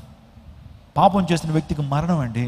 మీరు ఒక హిస్టరీని ఒక్కసారి మీరు చూస్తే, తప్పు చేసినటువంటి వారిని ఈనాడు కూడా మీరు గల్ఫ్ దేశాలకు వెళ్తే ఆడెవరన్నా మర్డర్ చేస్తే ఏ విధంగా అతను మర్డర్ చేశారో ఆ విధంగా చంపేస్తారు. నిజంగా వ్యభిచారం చేసినా సరే ఆడ భయంకరమైన శిక్షలు ఉన్నాయి. తప్పు చేసిన వాడికి మరణ శిక్ష విధించబడాల్సిందే. యేసు ప్రభు వారు ఏ దోషం చేశారు, ఏ తప్పిదం చేశారు, ఏ నేరం చేశాడు ఆయన, కానీ మనం భరించాలండి. ఈ మూడు మనకి రావాల్సినటువంటివి. అవమానం కావచ్చు, దెబ్బలు కావచ్చు, మరణం అనేది మనకు పాపం వల్ల వచ్చేటువంటి జీతము మరణం. మనందరూ కూడా మరణానికి సంప్రాప్తులంగా ఉన్నటువంటి వారమే, మనందరూ కూడా మరణానికి వెళ్ళాల్సినటువంటి వారమే. కానీ ఆ మరణాన్ని మన నుంచి ఆయన తీసివేయడానికి, ఆ మరణం నుంచి మనం రక్షించడానికి ఆయన మరణాన్ని ఆయన పొందాడు. మన స్థానాన్ని ఆయన తీసుకున్నాడు. మన స్థానాన్ని తీసుకున్నాడు. మన మీద పడాల్సిన దెబ్బలు ఆయన మీద పడ్డాయి. మనకు రావాల్సిన అవమానము ఆయన భరించాడు. మన మీద ఉండాల్సిన మరణాన్ని ఆయన అనుభవించి మనల్ని ఆయన స్వతంత్రులుగా చేశాడు. మనల్ని విమోచించాడు, మనల్ని రక్షించాడు. మన బానిసత్వం నుంచి యేసుక్రీస్తు ప్రభువులు విమోచించారు. అర్థం చేయండి. నిజంగా యేసుక్రీస్తు ప్రభు వారు ఎందుకు ఆ దెబ్బలు భరించాడు, అవమానం భరించాడు, మరణం ఎందుకనంటే నా పాపాలను బట్టే, నువ్వు చేసిన పాప దోషాన్ని బట్టి, నువ్వు చేసినటువంటి పాపాలను బట్టి యేసు ప్రభు వారు అవమానాన్ని, దెబ్బలను ఆయన భరించాడు. అర్థమవుతుందా ప్రేమ? He substituted our place on the cross of Calvary. మన స్థానాన్ని తీసుకున్నాడండి. నేను చాలాసార్లు చెప్పాను, మరలా మీకు జ్ఞాపకం చేస్తాను. ఒక తండ్రి ఉన్నాడు. ఆ తండ్రికి 2 కుమారులు ఉన్నారు. పెద్ద కుమారుడు దైవభక్తులు నడుస్తున్నాడు, చక్కగా చదువుకుంటున్నాడు. నిజంగా కుటుంబ పరువును ప్రతిష్టను కాపాడేటువంటి వాడు పెద్ద కుమారుడు. కానీ చిన్నవాడికి బాధ్యత తెలియదు, అల్లరి చల్లరగా తిరుగుతున్నాడు. నిజంగా చెడు సాంగత్యం పట్టాడు. నిజంగా సిగరెట్లని, మద్యపానం అని, భయంకర వ్యభిచార పాపం అని భయంకరంగా జీవిస్తున్నాడు. తన తండ్రి చనిపోతూ పెద్ద కుమారుడికి ఒక చిన్న బాధ్యతను అప్పగించాడు. చిన్నోడు ఇంకా సెరవలేదురా, ఇంకా వాడు లోకంలో పాపంలో జీవిస్తున్నాడు, వాడు రక్షణ నీ మీద ఉందయ్యా, ఎలాగన్నా వాడిని ఒక్కసారి నువ్వు కనికరించు, వాడి మీద బాధ్యత తీసుకో అయ్యా అని చెప్పి పెద్ద కుమారుడు యొక్క చేతిని, తండ్రి యొక్క చేతిని పెద్ద కుమారుడు చేతిలో పెట్టి, చిన్నోడి విషయం జాగ్రత్త, తమ్ముడిని ఏనాడు విడిచిపెట్టద్దురా, తమ్ముడి మీద ప్రేమ కలిగి ఉండు, తమ్ముడు ఎలాగైనా రక్షించబడాలని చెప్పి ఒక మాట తీసుకున్నాడు తండ్రి. అలాగే నాన్న మీరేమీ బాధపడద్దు, ఆయన ఇప్పుడు ఎవరిని ఎందుకు, తమ్ముడి బాధ్యత నాదే, తమ్ముడు రక్షణ బాధ్యత నా మీదే ఉందని చెప్పి తండ్రికి భరోసా ఇచ్చాడు. తండ్రికి ఒక ప్రామిస్ చేశాడు పెద్ద కుమారుడు. తండ్రి చనిపోయాడు. చనిపోయిన తర్వాత ఇంకా ఎక్స్ట్రీమ్కి వెళ్ళిపోతున్నాడు తమ్ముడు. ఇంకా భయంకరమైన పాపిగా మార్చబడుతున్నాడు. డబ్బుల కోసం చిన్న చిన్న దొంగతనాలు చేస్తున్నాడు. తన త్రాగుడు కోసం, తన వ్యసనాలని తీర్చుకోవడం కొరకు చిన్న చిన్న పాపాలు చేస్తూ ఉన్నాడు. ఒకరోజు ఒక పెళ్లి బృందం వెళ్ళిపోతుంటే పెళ్లి బృందం దగ్గర చాలా బంగారం ఉంటుంది, వారి దగ్గర చాలా ఆస్తి ఉంటుంది అనే ఉద్దేశంతో రాత్రి వేళ ఆ పెళ్లి బృందాన్ని అటకాయించి వారికి ఎదురుగా వెళ్ళి ఒక 2-3 యొక్క మెడలోంచి ఆహారాలు తీసుకోవడానికి ప్రయత్నం చేసినప్పుడు వారు పోరాడారు. అతను రక్షించడం కొరకు, అతను తప్పించబడటం కొరకు 2-3 తన కత్తి తీసుకుని పొడి చేశాడండి. అక్కడే వాళ్ళు చనిపోయారు. అక్కడే ఆ రక్తపు మడుగులో వాళ్ళు చనిపోయినప్పుడు ఎప్పుడైతే వారి మధ్య ఎప్పుడైతే ఉన్నాడో ఆ రక్తానికి సంబంధించిన ఆ మరకలు, ఆ రక్తం కూడా తన యొక్క వస్త్రాలకు అంటుకుంది. వెంటనే వీడే చంపాడని ఆ పెళ్లి బృందం అంతా కూడా అతన్ని తరుముతూ ఉన్నారు. ఈ లోపల పోలీసు వారు కూడా అతను తరుముతున్నారు. పరిగెడతా ఉన్నాడు, భయంతో పరిగెడతాడు, దొరికితే చంపేస్తారన్న ఉద్దేశంతో పరిగెడతా ఉన్నప్పుడు అన్నింటికి వచ్చేసాడు. అర్ధరాత్రి వేళ తలుపు కొడుతున్నాడు. అన్నయ్య తలుపు తీ, అన్నా తలుపు తీయ్యా, తలుపు తీయ అన్నయ్య అంటే అర్ధరాత్రి వేళ ప్రార్థన చేసుకుని పడుకున్నాడు. వెంటనే ఇలా తెరిచి చూసేటప్పటికి తమ్ముడు యొక్క పరిస్థితి బాగాలేదు. తమ్ముడు శరీరం అంతా కూడా రక్తం ఉంది. తమ్ముడు యొక్క దేహాల నిండా కూడా రక్తం ఉంది. నిజంగా ఏదో తప్పు పని చేసి వచ్చాడని విషయం అర్థమైంది. వెనకాల గట్టిగా అరుస్తా పరిగెడుతూ వస్తున్నారు. ఏడాడు అని గట్టిగా ఒక సమూహం వస్తూ ఉంది. వెంటనే లోపల తీసుకొచ్చాడు. ఏమైంది అన్న, ఇలా జరిగిందన్నా, నువ్వే నన్ను రక్షించాలన్నా, నువ్వే నన్ను, నాకు భయం వేస్తుందన్నా, వాళ్ళు వచ్చి నన్ను చంపేసేలా ఉన్నారు, పోలీసు వాళ్ళు వస్తున్నారు, తీసుకెళ్ళిపోతాను, భయం వేస్తుందని అంటే అన్న ఏం మాట్లాడలేదు. వెంటనే బట్టలు తీసే అన్నాడు. ఎందుకన్నయ్యా అన్నాడు. తీసేయ్యా అన్నప్పుడు వెంటనే బట్టలు తీసేశాడు. అన్న తన బట్టలు తను తీశాడు. ఇద్దరు మార్చుకున్నారండి. తమ్ముడు బట్టలని అన్న వేసుకున్నాడు, అన్న బట్టలు ఎవరు వేసుకున్నారు, తమ్ముడు వేసుకున్నారు. ఈ పరిస్థితి, ఈ ప్రక్రియ జరిగిన తర్వాత వెంటనే పోలీసు వారు వెతుక్కుంటూ వచ్చారు. తలుపులు కొడుతున్నారు. తీయి, నరహంతకుడా తలుపు తీయి, భయంకర ద్రోహి తలుపు తీయి, అని గట్టిగా తలుపులు కొడతా ఉంటే అన్నయ్య వెళ్ళి తలుపు ఇలా తీశాడు. అన్నయ్య యొక్క శరీరం అంతా ఒకటి రక్తం ఉంది, రక్తపు వస్త్రాలు అతని మీద ఉన్నాయి. కానీ మరొక వ్యక్తి చాలా క్లీన్గా ఉన్నాడు. సో తన దేహం అంతా కూడా ఏమీ నేరం ఎరగినట్లు ఉన్నాడు. వెంటనే ఈ వ్యక్తి నరహంతుడు అని చెప్పి ఈడ్చుకుంటూ తీసుకెళ్తున్నారు. జుట్టు పట్టుకుని లాక్కుంటూ ఈడ్చుకుంటూ తీసుకెళ్తున్నారు. వారి చేతులను లాఠీలతో కొడతా ఉన్నారు. ఈడ్చుకుంటూ భయంకరంగా అవమానిస్తూ దెబ్బలు కొడుతూ చివరికి ఆ వ్యక్తిని పోలీస్ స్టేషన్ తీసుకెళ్లారు. 2-3 పొట్టను పెట్టుకున్నాడు ఈ నరహంతకుడు. ఈ వ్యక్తి బ్రతకడానికి వీల్లేదని చెప్పి ఆ యొక్క అన్నను ఏమంటే పోలీస్ స్టేషన్లో పెట్టారు, కోర్టుకు పంపించారు. ఇంత భయంకరమైన రీతిలో నరహత్య చేసినటువంటి వ్యక్తికి ఉరిశిక్ష వేయాలని ఆ అన్నకు ఉరిశిక్ష వేసేశారు. తమ్ముడిదంతా చూస్తున్నాడు. తమ్ముడు ఏ నేరం చేయనటువంటి అన్న ఉరిశిక్ష వేయబడి చంపబడ్డాడు, కొట్టబడ్డాడు, అవమానించబడ్డాడు.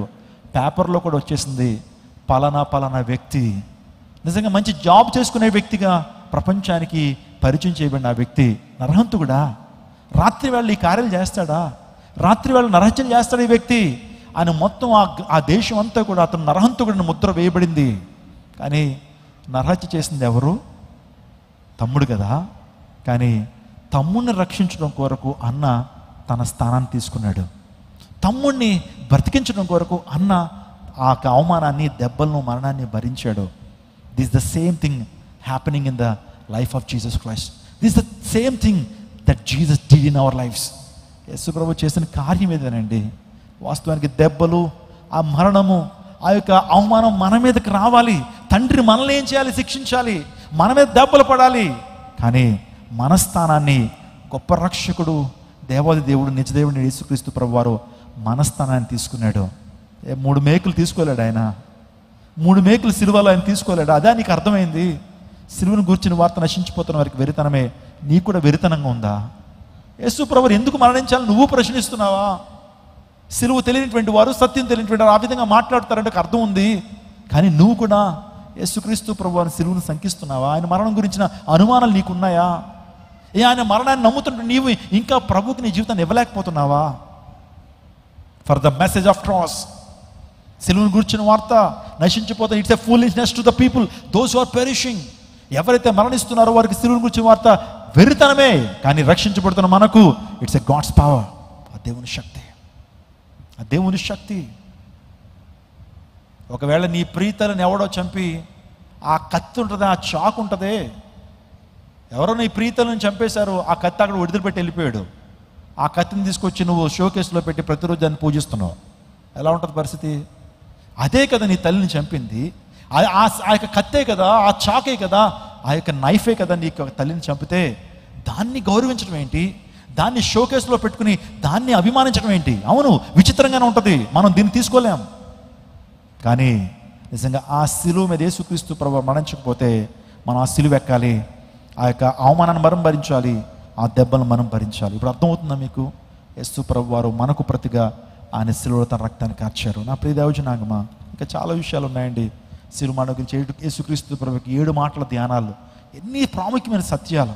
నేను అంటాను ఒక్క రోజులో ఇవన్నీ చెప్పడానికి అయితే అవకాశం లేదు. కానీ ఒక్క విషయాన్ని మీకు చెప్తాను.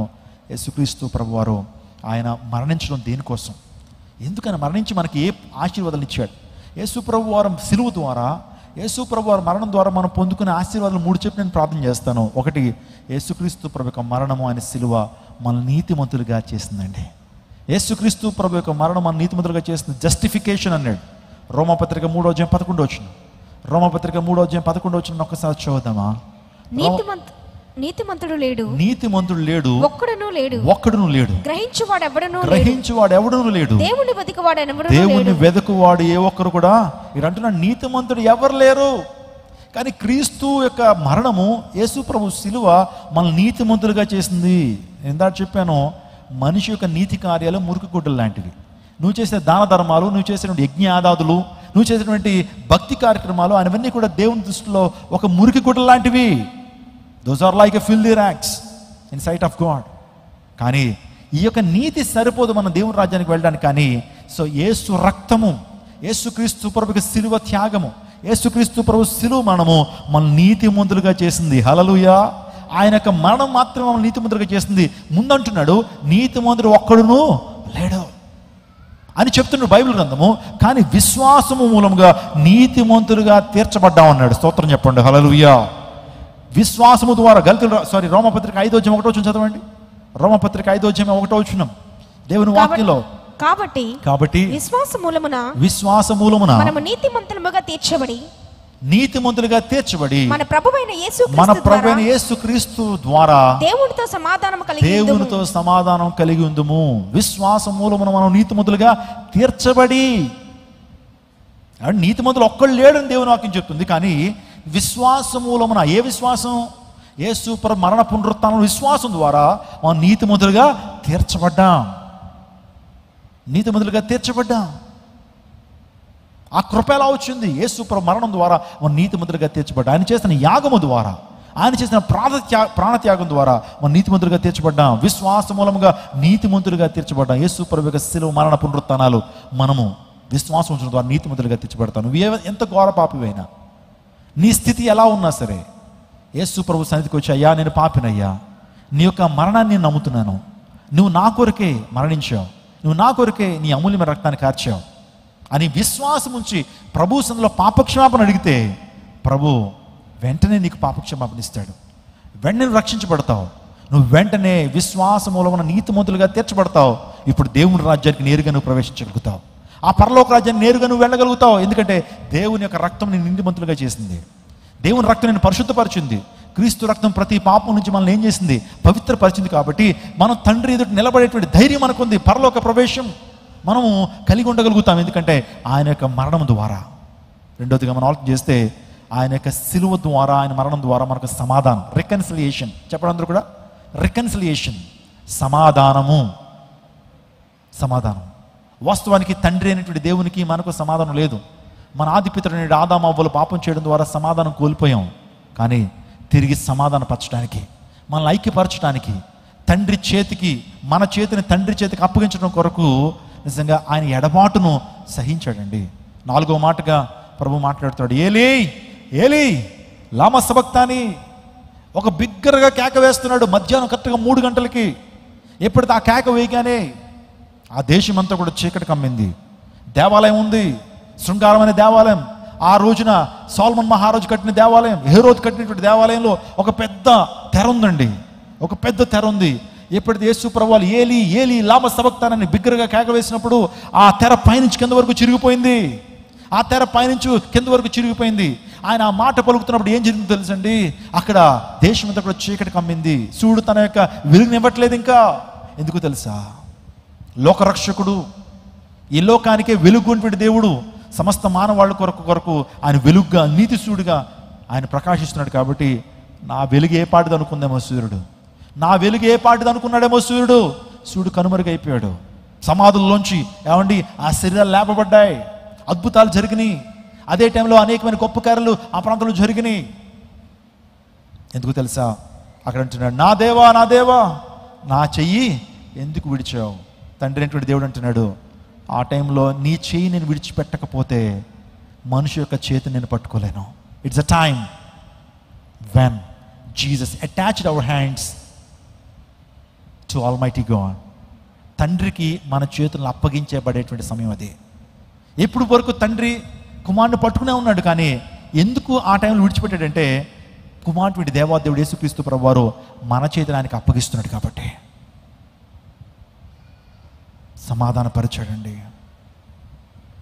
కీర్తనలో అంటాడు 51వ కీర్తన 4వ చరణంలో, నీకు విరోధముగా నేను పాపం చేసి ఉన్నాను. దావీదు అంటున్నాడు, నీకే విరోధంగా నేను పాపం చేసి ఉన్నాను. దేవుని ఎదుట మనం పాపంతో నిలబడగలమా? దేవుని ఎదుట దోషంతో మనం నిలబడగలమా?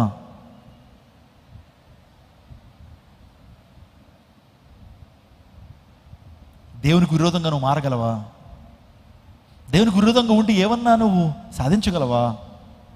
సౌలుతో అంటున్నాడు, సౌలా మునికోళ్ళకు ఎదురుతున్నట నీకు కష్టమయ్యా, మునికోళ్ళకు ఎదురుతున్నట నీకు కష్టమయ్యా, నీ కాళ్ళే చిత్రం అయిపోతున్నాయి, నీ కాళ్ళ నుంచి రక్తం స్రవిస్తుంది, మునికోళ్ళకు ఎదురుతున్నట్టు నీకు కష్టమయ్యా. దేవునికి విరోధంగా ఉండి మనం ఏం చేయలేం ప్రియ సహోదరుడు, ప్రియ సహోదరి. దేవుడిని దూషిస్తూ, దేవుని దుర్భాషలాడుతూ, దేవుడు నాకు వద్దు, దేవుడిని దూషిస్తూ నువ్వు ఏదన్నా మంచిని పొందుకోగలవా? దేవుని నుంచి కార్యాన్ని పొందుకోగలవా? యేసు ప్రభు వారు సమాధానపరచడానికి ఈ లోకానికి వచ్చాడండి. ఆయన తండ్రితో మనలందరినీ సమాధానపరచడానికి ప్రభువైన యేసు ప్రభు ఈ లోకానికి వచ్చాడు. యెషయా గ్రంథము 99వ వచనం 6వ వచనం, 9వ అధ్యాయం 6వ వచనం చదువుతాం. యెషయా గ్రంథం 9వ అధ్యాయం 6వ వచనం. ఏలయనగా మనకు శిశువు పుట్టెను, మనకు కుమారుడు అనుగ్రహించబడెను, ఆయన భుజం మీద రాజ్యభారం ఉన్నది. ఆశ్చర్యకరుడు, ఆలోచనకర్త, బలవంతుడగు దేవుడు, నిత్యుడగు తండ్రి, సమాధానకర్తయగు అధిపతి అని అతనికి పేరు పెట్టబడెను. ఏమంటే రక్షకుడు యేసుక్రీస్తు ప్రభువుకి ఏ పేరు? సమాధానకర్త. మనకు సమాధానం ఇవ్వటం మాత్రమే కాదు, మనకి తండ్రికి సమాధానం ఇచ్చేటువంటి వాడు కూడా ఆయనే. సమాధానం కోల్పోయిందండి. సో ఆదిపితలు ఆదాము అవ్వలు దేవునితో ఉన్న సమాధానం కోల్పోయారు. వాళ్ళు ఏదైనా తోట బయటికి వెళ్ళగొట్టబడ్డారు. జీవాన్ని కోల్పోయారు వాళ్ళు. ఆ పండు తినదున నిత్యమును చచ్చేదు అన్నాడు. కోల్పోయారు వాళ్ళ జీవాన్ని. కానీ ఏ జీవాన్ని అయితే మన పితరులు, మన ఆదిపితరులు ఆదాము అవ్వలు కోల్పోయారో, కడపటి ఆదాము యేసు ప్రభు లోకానికి వచ్చి అదే జీవాన్ని మరలా మనందరికి ఇస్తున్నాడు. హల్లెలూయా. అదే జీవాన్ని మనందరికి ఇస్తున్నాడు. దేవుడు లోకమును ఎంతో ప్రేమించును, కాగా తన అద్వితీయ కుమారునిగా పుట్టిన వాని విశ్వాసముంచు ప్రతి ఒక్కరు నశింపక నిత్య జీవం పొందినట్లు ఆయన నన్ను అనుగ్రహించును. నిజంగా ప్రభువైన యేసుక్రీస్తు ప్రభు ఎందుకు అనుగ్రహించబడ్డాడంటే సమాధానపరచడానికి, నిత్య జీవాన్ని ఇవ్వడం కొరకు. మూడవదిగా విమోచన. యేసుక్రీస్తు ప్రభు శిలువ మనకిచ్చింది గొప్ప విమోచన, రిడెంప్షన్. పాపములు దాసులుగా అమ్ముడుపోయిన వారిని విమోచించడానికి మనందరూ కూడా అమ్ముడుపోయాం. పాపానికి దాసులుగా మారిపోయాం. సాతాను కబంధ హస్తాల్లో మనందరూ కూడా బంధించబడ్డాం. అలనాడు యేసు ప్రభు వారు యెరూషలేముకి వస్తున్నాడు. A triumphal entry of Lord Jesus Christ into the land of Jerusalem. ఆయన గాడిద మీద వస్తున్నాడు. ఆ గాడిదని విడిపించుకుని తీసుకురామన్నాడు. ఆ గాడిద బంధకాలతో ఉంది, కట్టబడి ఉంది. యేసు ప్రభు ఈ లోకానికి వచ్చింది కట్టబడి నిన్ను నన్ను విడిపించడానికి. ఏ బంధకాలతో నువ్వు బంధించబడ్డావు? ఏ పాపం చేత బంధించబడ్డావు? ఏ అసూయ చేత బంధించబడ్డావు? ఏ కోపం చేత నువ్వు బంధించబడ్డావు? ఏ విగ్రహారం చేత నువ్వు బంధించబడ్డావు? ఏ కట్లున్నాయి నీకు? కుల కట్లున్నాయా? మత కట్లున్నాయా? పాపం అనే కట్ల చేత కట్టబడ్డావా? నువ్వు ఒకవేళ కట్టబడిన వ్యక్తిగా ఉన్నావు, పైకి మాత్రం స్వతంత్రంగానే కనబడుతున్నావు, కానీ నీలో ఏ కట్లున్నాయి? కట్టబడ్డావు నువ్వు. ప్రభువైన యేసుక్రీస్తు ప్రభువారు పాపం అనే కట్ల నుంచి, పాపమును దాసుడిగా అమ్ముడుపోయినటువంటి మనల్ని విడిపించడానికి యేసు ప్రభు ఈ లోకానికి వచ్చాడు. అవునండి. ఈరోజున ఆ విమోచకులు ఉండాల్సింది ఏంటి తెలుసండి? విమోచన చేసేటువంటి వాడు క్రయధనాన్ని చెల్లించాలి.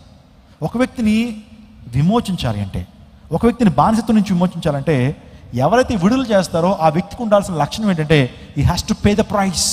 క్రయధనాన్ని చెల్లించాలి. బంగారమో వెండో డబ్బో ఇచ్చి ఆ బానిసని విడిపించండి అయ్యా అని చెప్పి డబ్బు ఇచ్చి విడిపించాలా?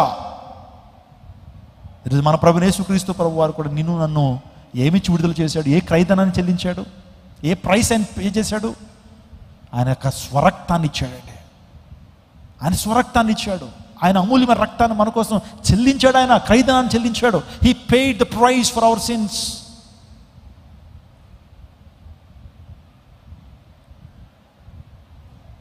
బోయేజు రూతును విడిపించడానికి ఏం చెల్లించాడు తెలుసండి? క్రయధనాన్ని చెల్లించాడు. రూతుకి విడుదల ప్రసాదించడం కొరకు, ఆ బంధకాల నుంచి విడుదల చేయడం కొరకు, తన జీవితంలో ఒక విమోచన ఇవ్వడం కొరకు బోయేజ్ పెయిడ్ ద ప్రైస్. పాత నిబంధన కాలంలో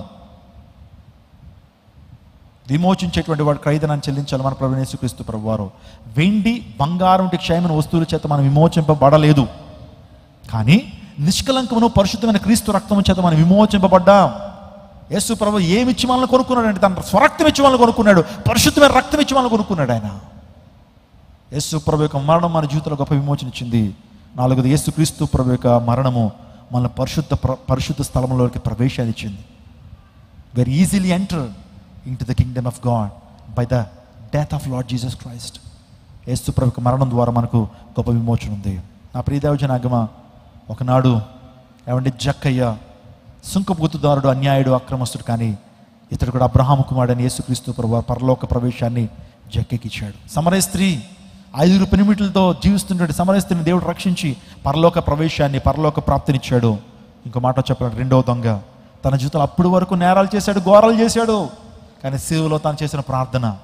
ఏమంటే నేను అనుకుంటా ఉన్నాను, ఆ దొంగ చాలా మంచి దొంగ, చాలా టాక్టిక్స్తో ఉన్నటువంటి దొంగ పరలోక రాజ్యాన్ని కూడా దొంగిలించేశాడండి. తన ప్రార్థన ద్వారా పరలోక రాజ్యాన్ని కూడా దొంగిలించాడు. నిజంగా తను చేసిన ఆ క్షమాపణ ద్వారా, ఆ ప్రార్థన ద్వారా, తండ్రి యేసయ్యా నువ్వు నీ రాజ్యానికి వెళ్తున్నావు జ్ఞాపకం చేసుకోండి. Lord will you please remember me when you are go to your paradise. నీ రాజ్యానికి వెళ్తున్నావు జ్ఞాపకం చేసుకో, పరదేశకు వెళ్తున్నావు జ్ఞాపకం చేసుకుంటావు అంటే ప్రభు వెంటనే ఆన్సర్ ఇచ్చాడు, నేడు నీవు నాతో కూడా పరదేశంలో ముందు. నేను 4 వ్యక్తులను చెప్పాను. జక్కయ్యని ముందు ఉంచాను, సమరస్త్రీని ముందు ఉంచాను, ఆ తర్వాత ఈ యొక్క సిలువ రెండో దొంగ. చెప్పండి, యేసు ప్రభువుకు మరణం ద్వారా మనం పొందుకునే దీవెనలు ఏంటో తెలుసండి. 1, యేసు ప్రభు మరణం ద్వారా మనం నీతిమంతులుగా మనము తీర్చబడుతున్నాం. యేసుక్రీస్తు ప్రభు యొక్క మరణం ద్వారా, సిలువ ద్వారా మనం సమాధానపరచబడుతున్నాం. 3, యేసు ప్రభు యొక్క మరణం ద్వారా మనకు విమోచన. యేసుక్రీస్తు ప్రభు మరణం ద్వారా మన నిత్య జీవము, పరలోక రాజ్య ప్రవేశం, పరలోక స్థలంలో ప్రవేశం. కాబట్టి ఇంత గొప్ప అనుభవాలు కలిగినటువంటి యేసు ప్రభు నీ కోరికే మరణించాడన్న విషయం మీకు అర్థమైంది. ఇప్పుడు ప్రభు కోసం నువ్వేం చేస్తావు? ప్రభు నీ కొరకే తన ప్రాణాన్ని పెట్టాడు, ప్రభు నీ కొరకే రక్తాన్ని కాచాడు, ప్రభు నీ కొరకే సమస్తాన్ని వెచ్చించాడు, వెల చెల్లించాడు. He paid the price for our sins on the cross of Calvary. కలువరి గిరి మీద ఆయన మన కొరకు ఆ క్రయధనాన్ని చెల్లించాడు. So what you can do for Jesus, what you will do for Jesus. యేసు కోసం నువ్వేం చేస్తావు? ఆయన 2 చేతులు చాచి, I love you this much by stretching his hands. తన చేతులు ఇలా చాపి, ఎంతగా నేను ప్రేమించానయ్యా, నువ్వు నా కోసం ఏం చేస్తావు? What you can do for me. ఏం చేస్తావు? నా కోసం జీవించగలుగుతావా? నా సిలువ సువార్తను ప్రకటించగలుగుతావా? నా కోసంగా నీతిమంతుడిగా పరిశుద్ధంగా జీవించి నా రాజ్యాన్ని వ్యాప్తి చేయగలుగుతావని ప్రభు అడుగుతుంటే, what is your answer my dear believer? What is your answer my dear brother and sister? యేసు కోసం జీవించగలుగుతావా? దీన్ని జ్ఞాపకం చేసుకుని అన్నాడు. ఎప్పుడు సిలువను మనం జ్ఞాపకం చేసుకోవాలి, ఆయన మరణపూర్వతాలను జ్ఞాపకం చేసుకుంటారు. ఆయన కోసం మనం జీవిస్తాం. నేను అనుకుంటాను, ఆ తమ్ముడు ప్రతిరోజు కూడా తన అన్న జ్ఞాపకం చేసుకుని ఉంటాడు కదా. నా నేరాన్ని బట్టే నా అన్న చచ్చిపోయాడు, నా నేరాన్ని బట్టే హింసను అనిపించాడు, నా నేరాన్ని బట్టే దెబ్బలు భరించాడు, ఇంకెప్పుడు అది చేయకూడదు, నేను ఇంకెప్పుడు ఆ దొంగతనం చేయకూడదు, ఇంకెప్పుడు నేరాలు చేయకూడదు, ఇంకెప్పుడు కూడా నరహత్యలు చేయకూడదు, నన్ను బట్టే కదా నా అన్న చచ్చిపోయాడు అని చెప్పి రోజు జ్ఞాపకం చేసుకుంటున్న కొలిది మళ్ళీ నరహత్య చేస్తాడా? మరలా వెళ్ళి దొంగతనాలు చేస్తాడా? ఒక ఆల్రెడీ జరిగిందిగా, నా నేరాన్ని బట్టే నా అన్న చచ్చిపోయాడే అని గ్రహించినటువంటి మంచి తమ్ముడైతే, మంచి వ్యక్తి అయితే మరలా పాపం జోలికి వెళ్ళడు. నువ్వు నేను కూడా అంతే. ప్రభు నీ కొరకు నీ పాపం నిమిత్తం, నా పాపం నిమిత్తము ఆయన శిలువ రక్తం కారిస్తే మరలా మనం లోకం వైపు చూస్తున్నామా? మరలా మనం నిజంగా అపవిత్రమైన జీవితాన్ని జీవించడం కొరకు పాపంలో పొరలాడుతున్నామా? పాపానికి మళ్ళా జురుకున్నామా? ఆలోచించేయండి. ఒకవేళ అలా చేస్తున్న వ్యక్తి అయితే దేవునికి అన్యాయం చేయట్లేదా? నువ్వు ఆ ప్రేమను నువ్వు దుర్వినియోగపరచట్లేదా? ఆయన యొక్క త్యాగాన్ని నువ్వు దుర్వినియోగపరచట్లేదా? ఆయన యొక్క శ్రమ, ఆయన యొక్క త్యాగాన్ని మనం హేళన చేయట్లేదా? దేవుని కోసం జీవిద్దాం, దేవుని కోసం సిలువ సువార్తను ప్రకటిద్దాం. ఈ సిలువ సువార్తను అనేక మంది ప్రకటిద్దాం. లోకానికి అర్థం కావట్లా, 3 మేకలు తీసుకోలేకపోయాడని మాట్లాడుతున్నారు. ఈ సత్యాలు చెప్పొద్దా వాళ్ళకి? కాబట్టి మంచి తీర్మానంతో ముందుకు వెళ్దాం.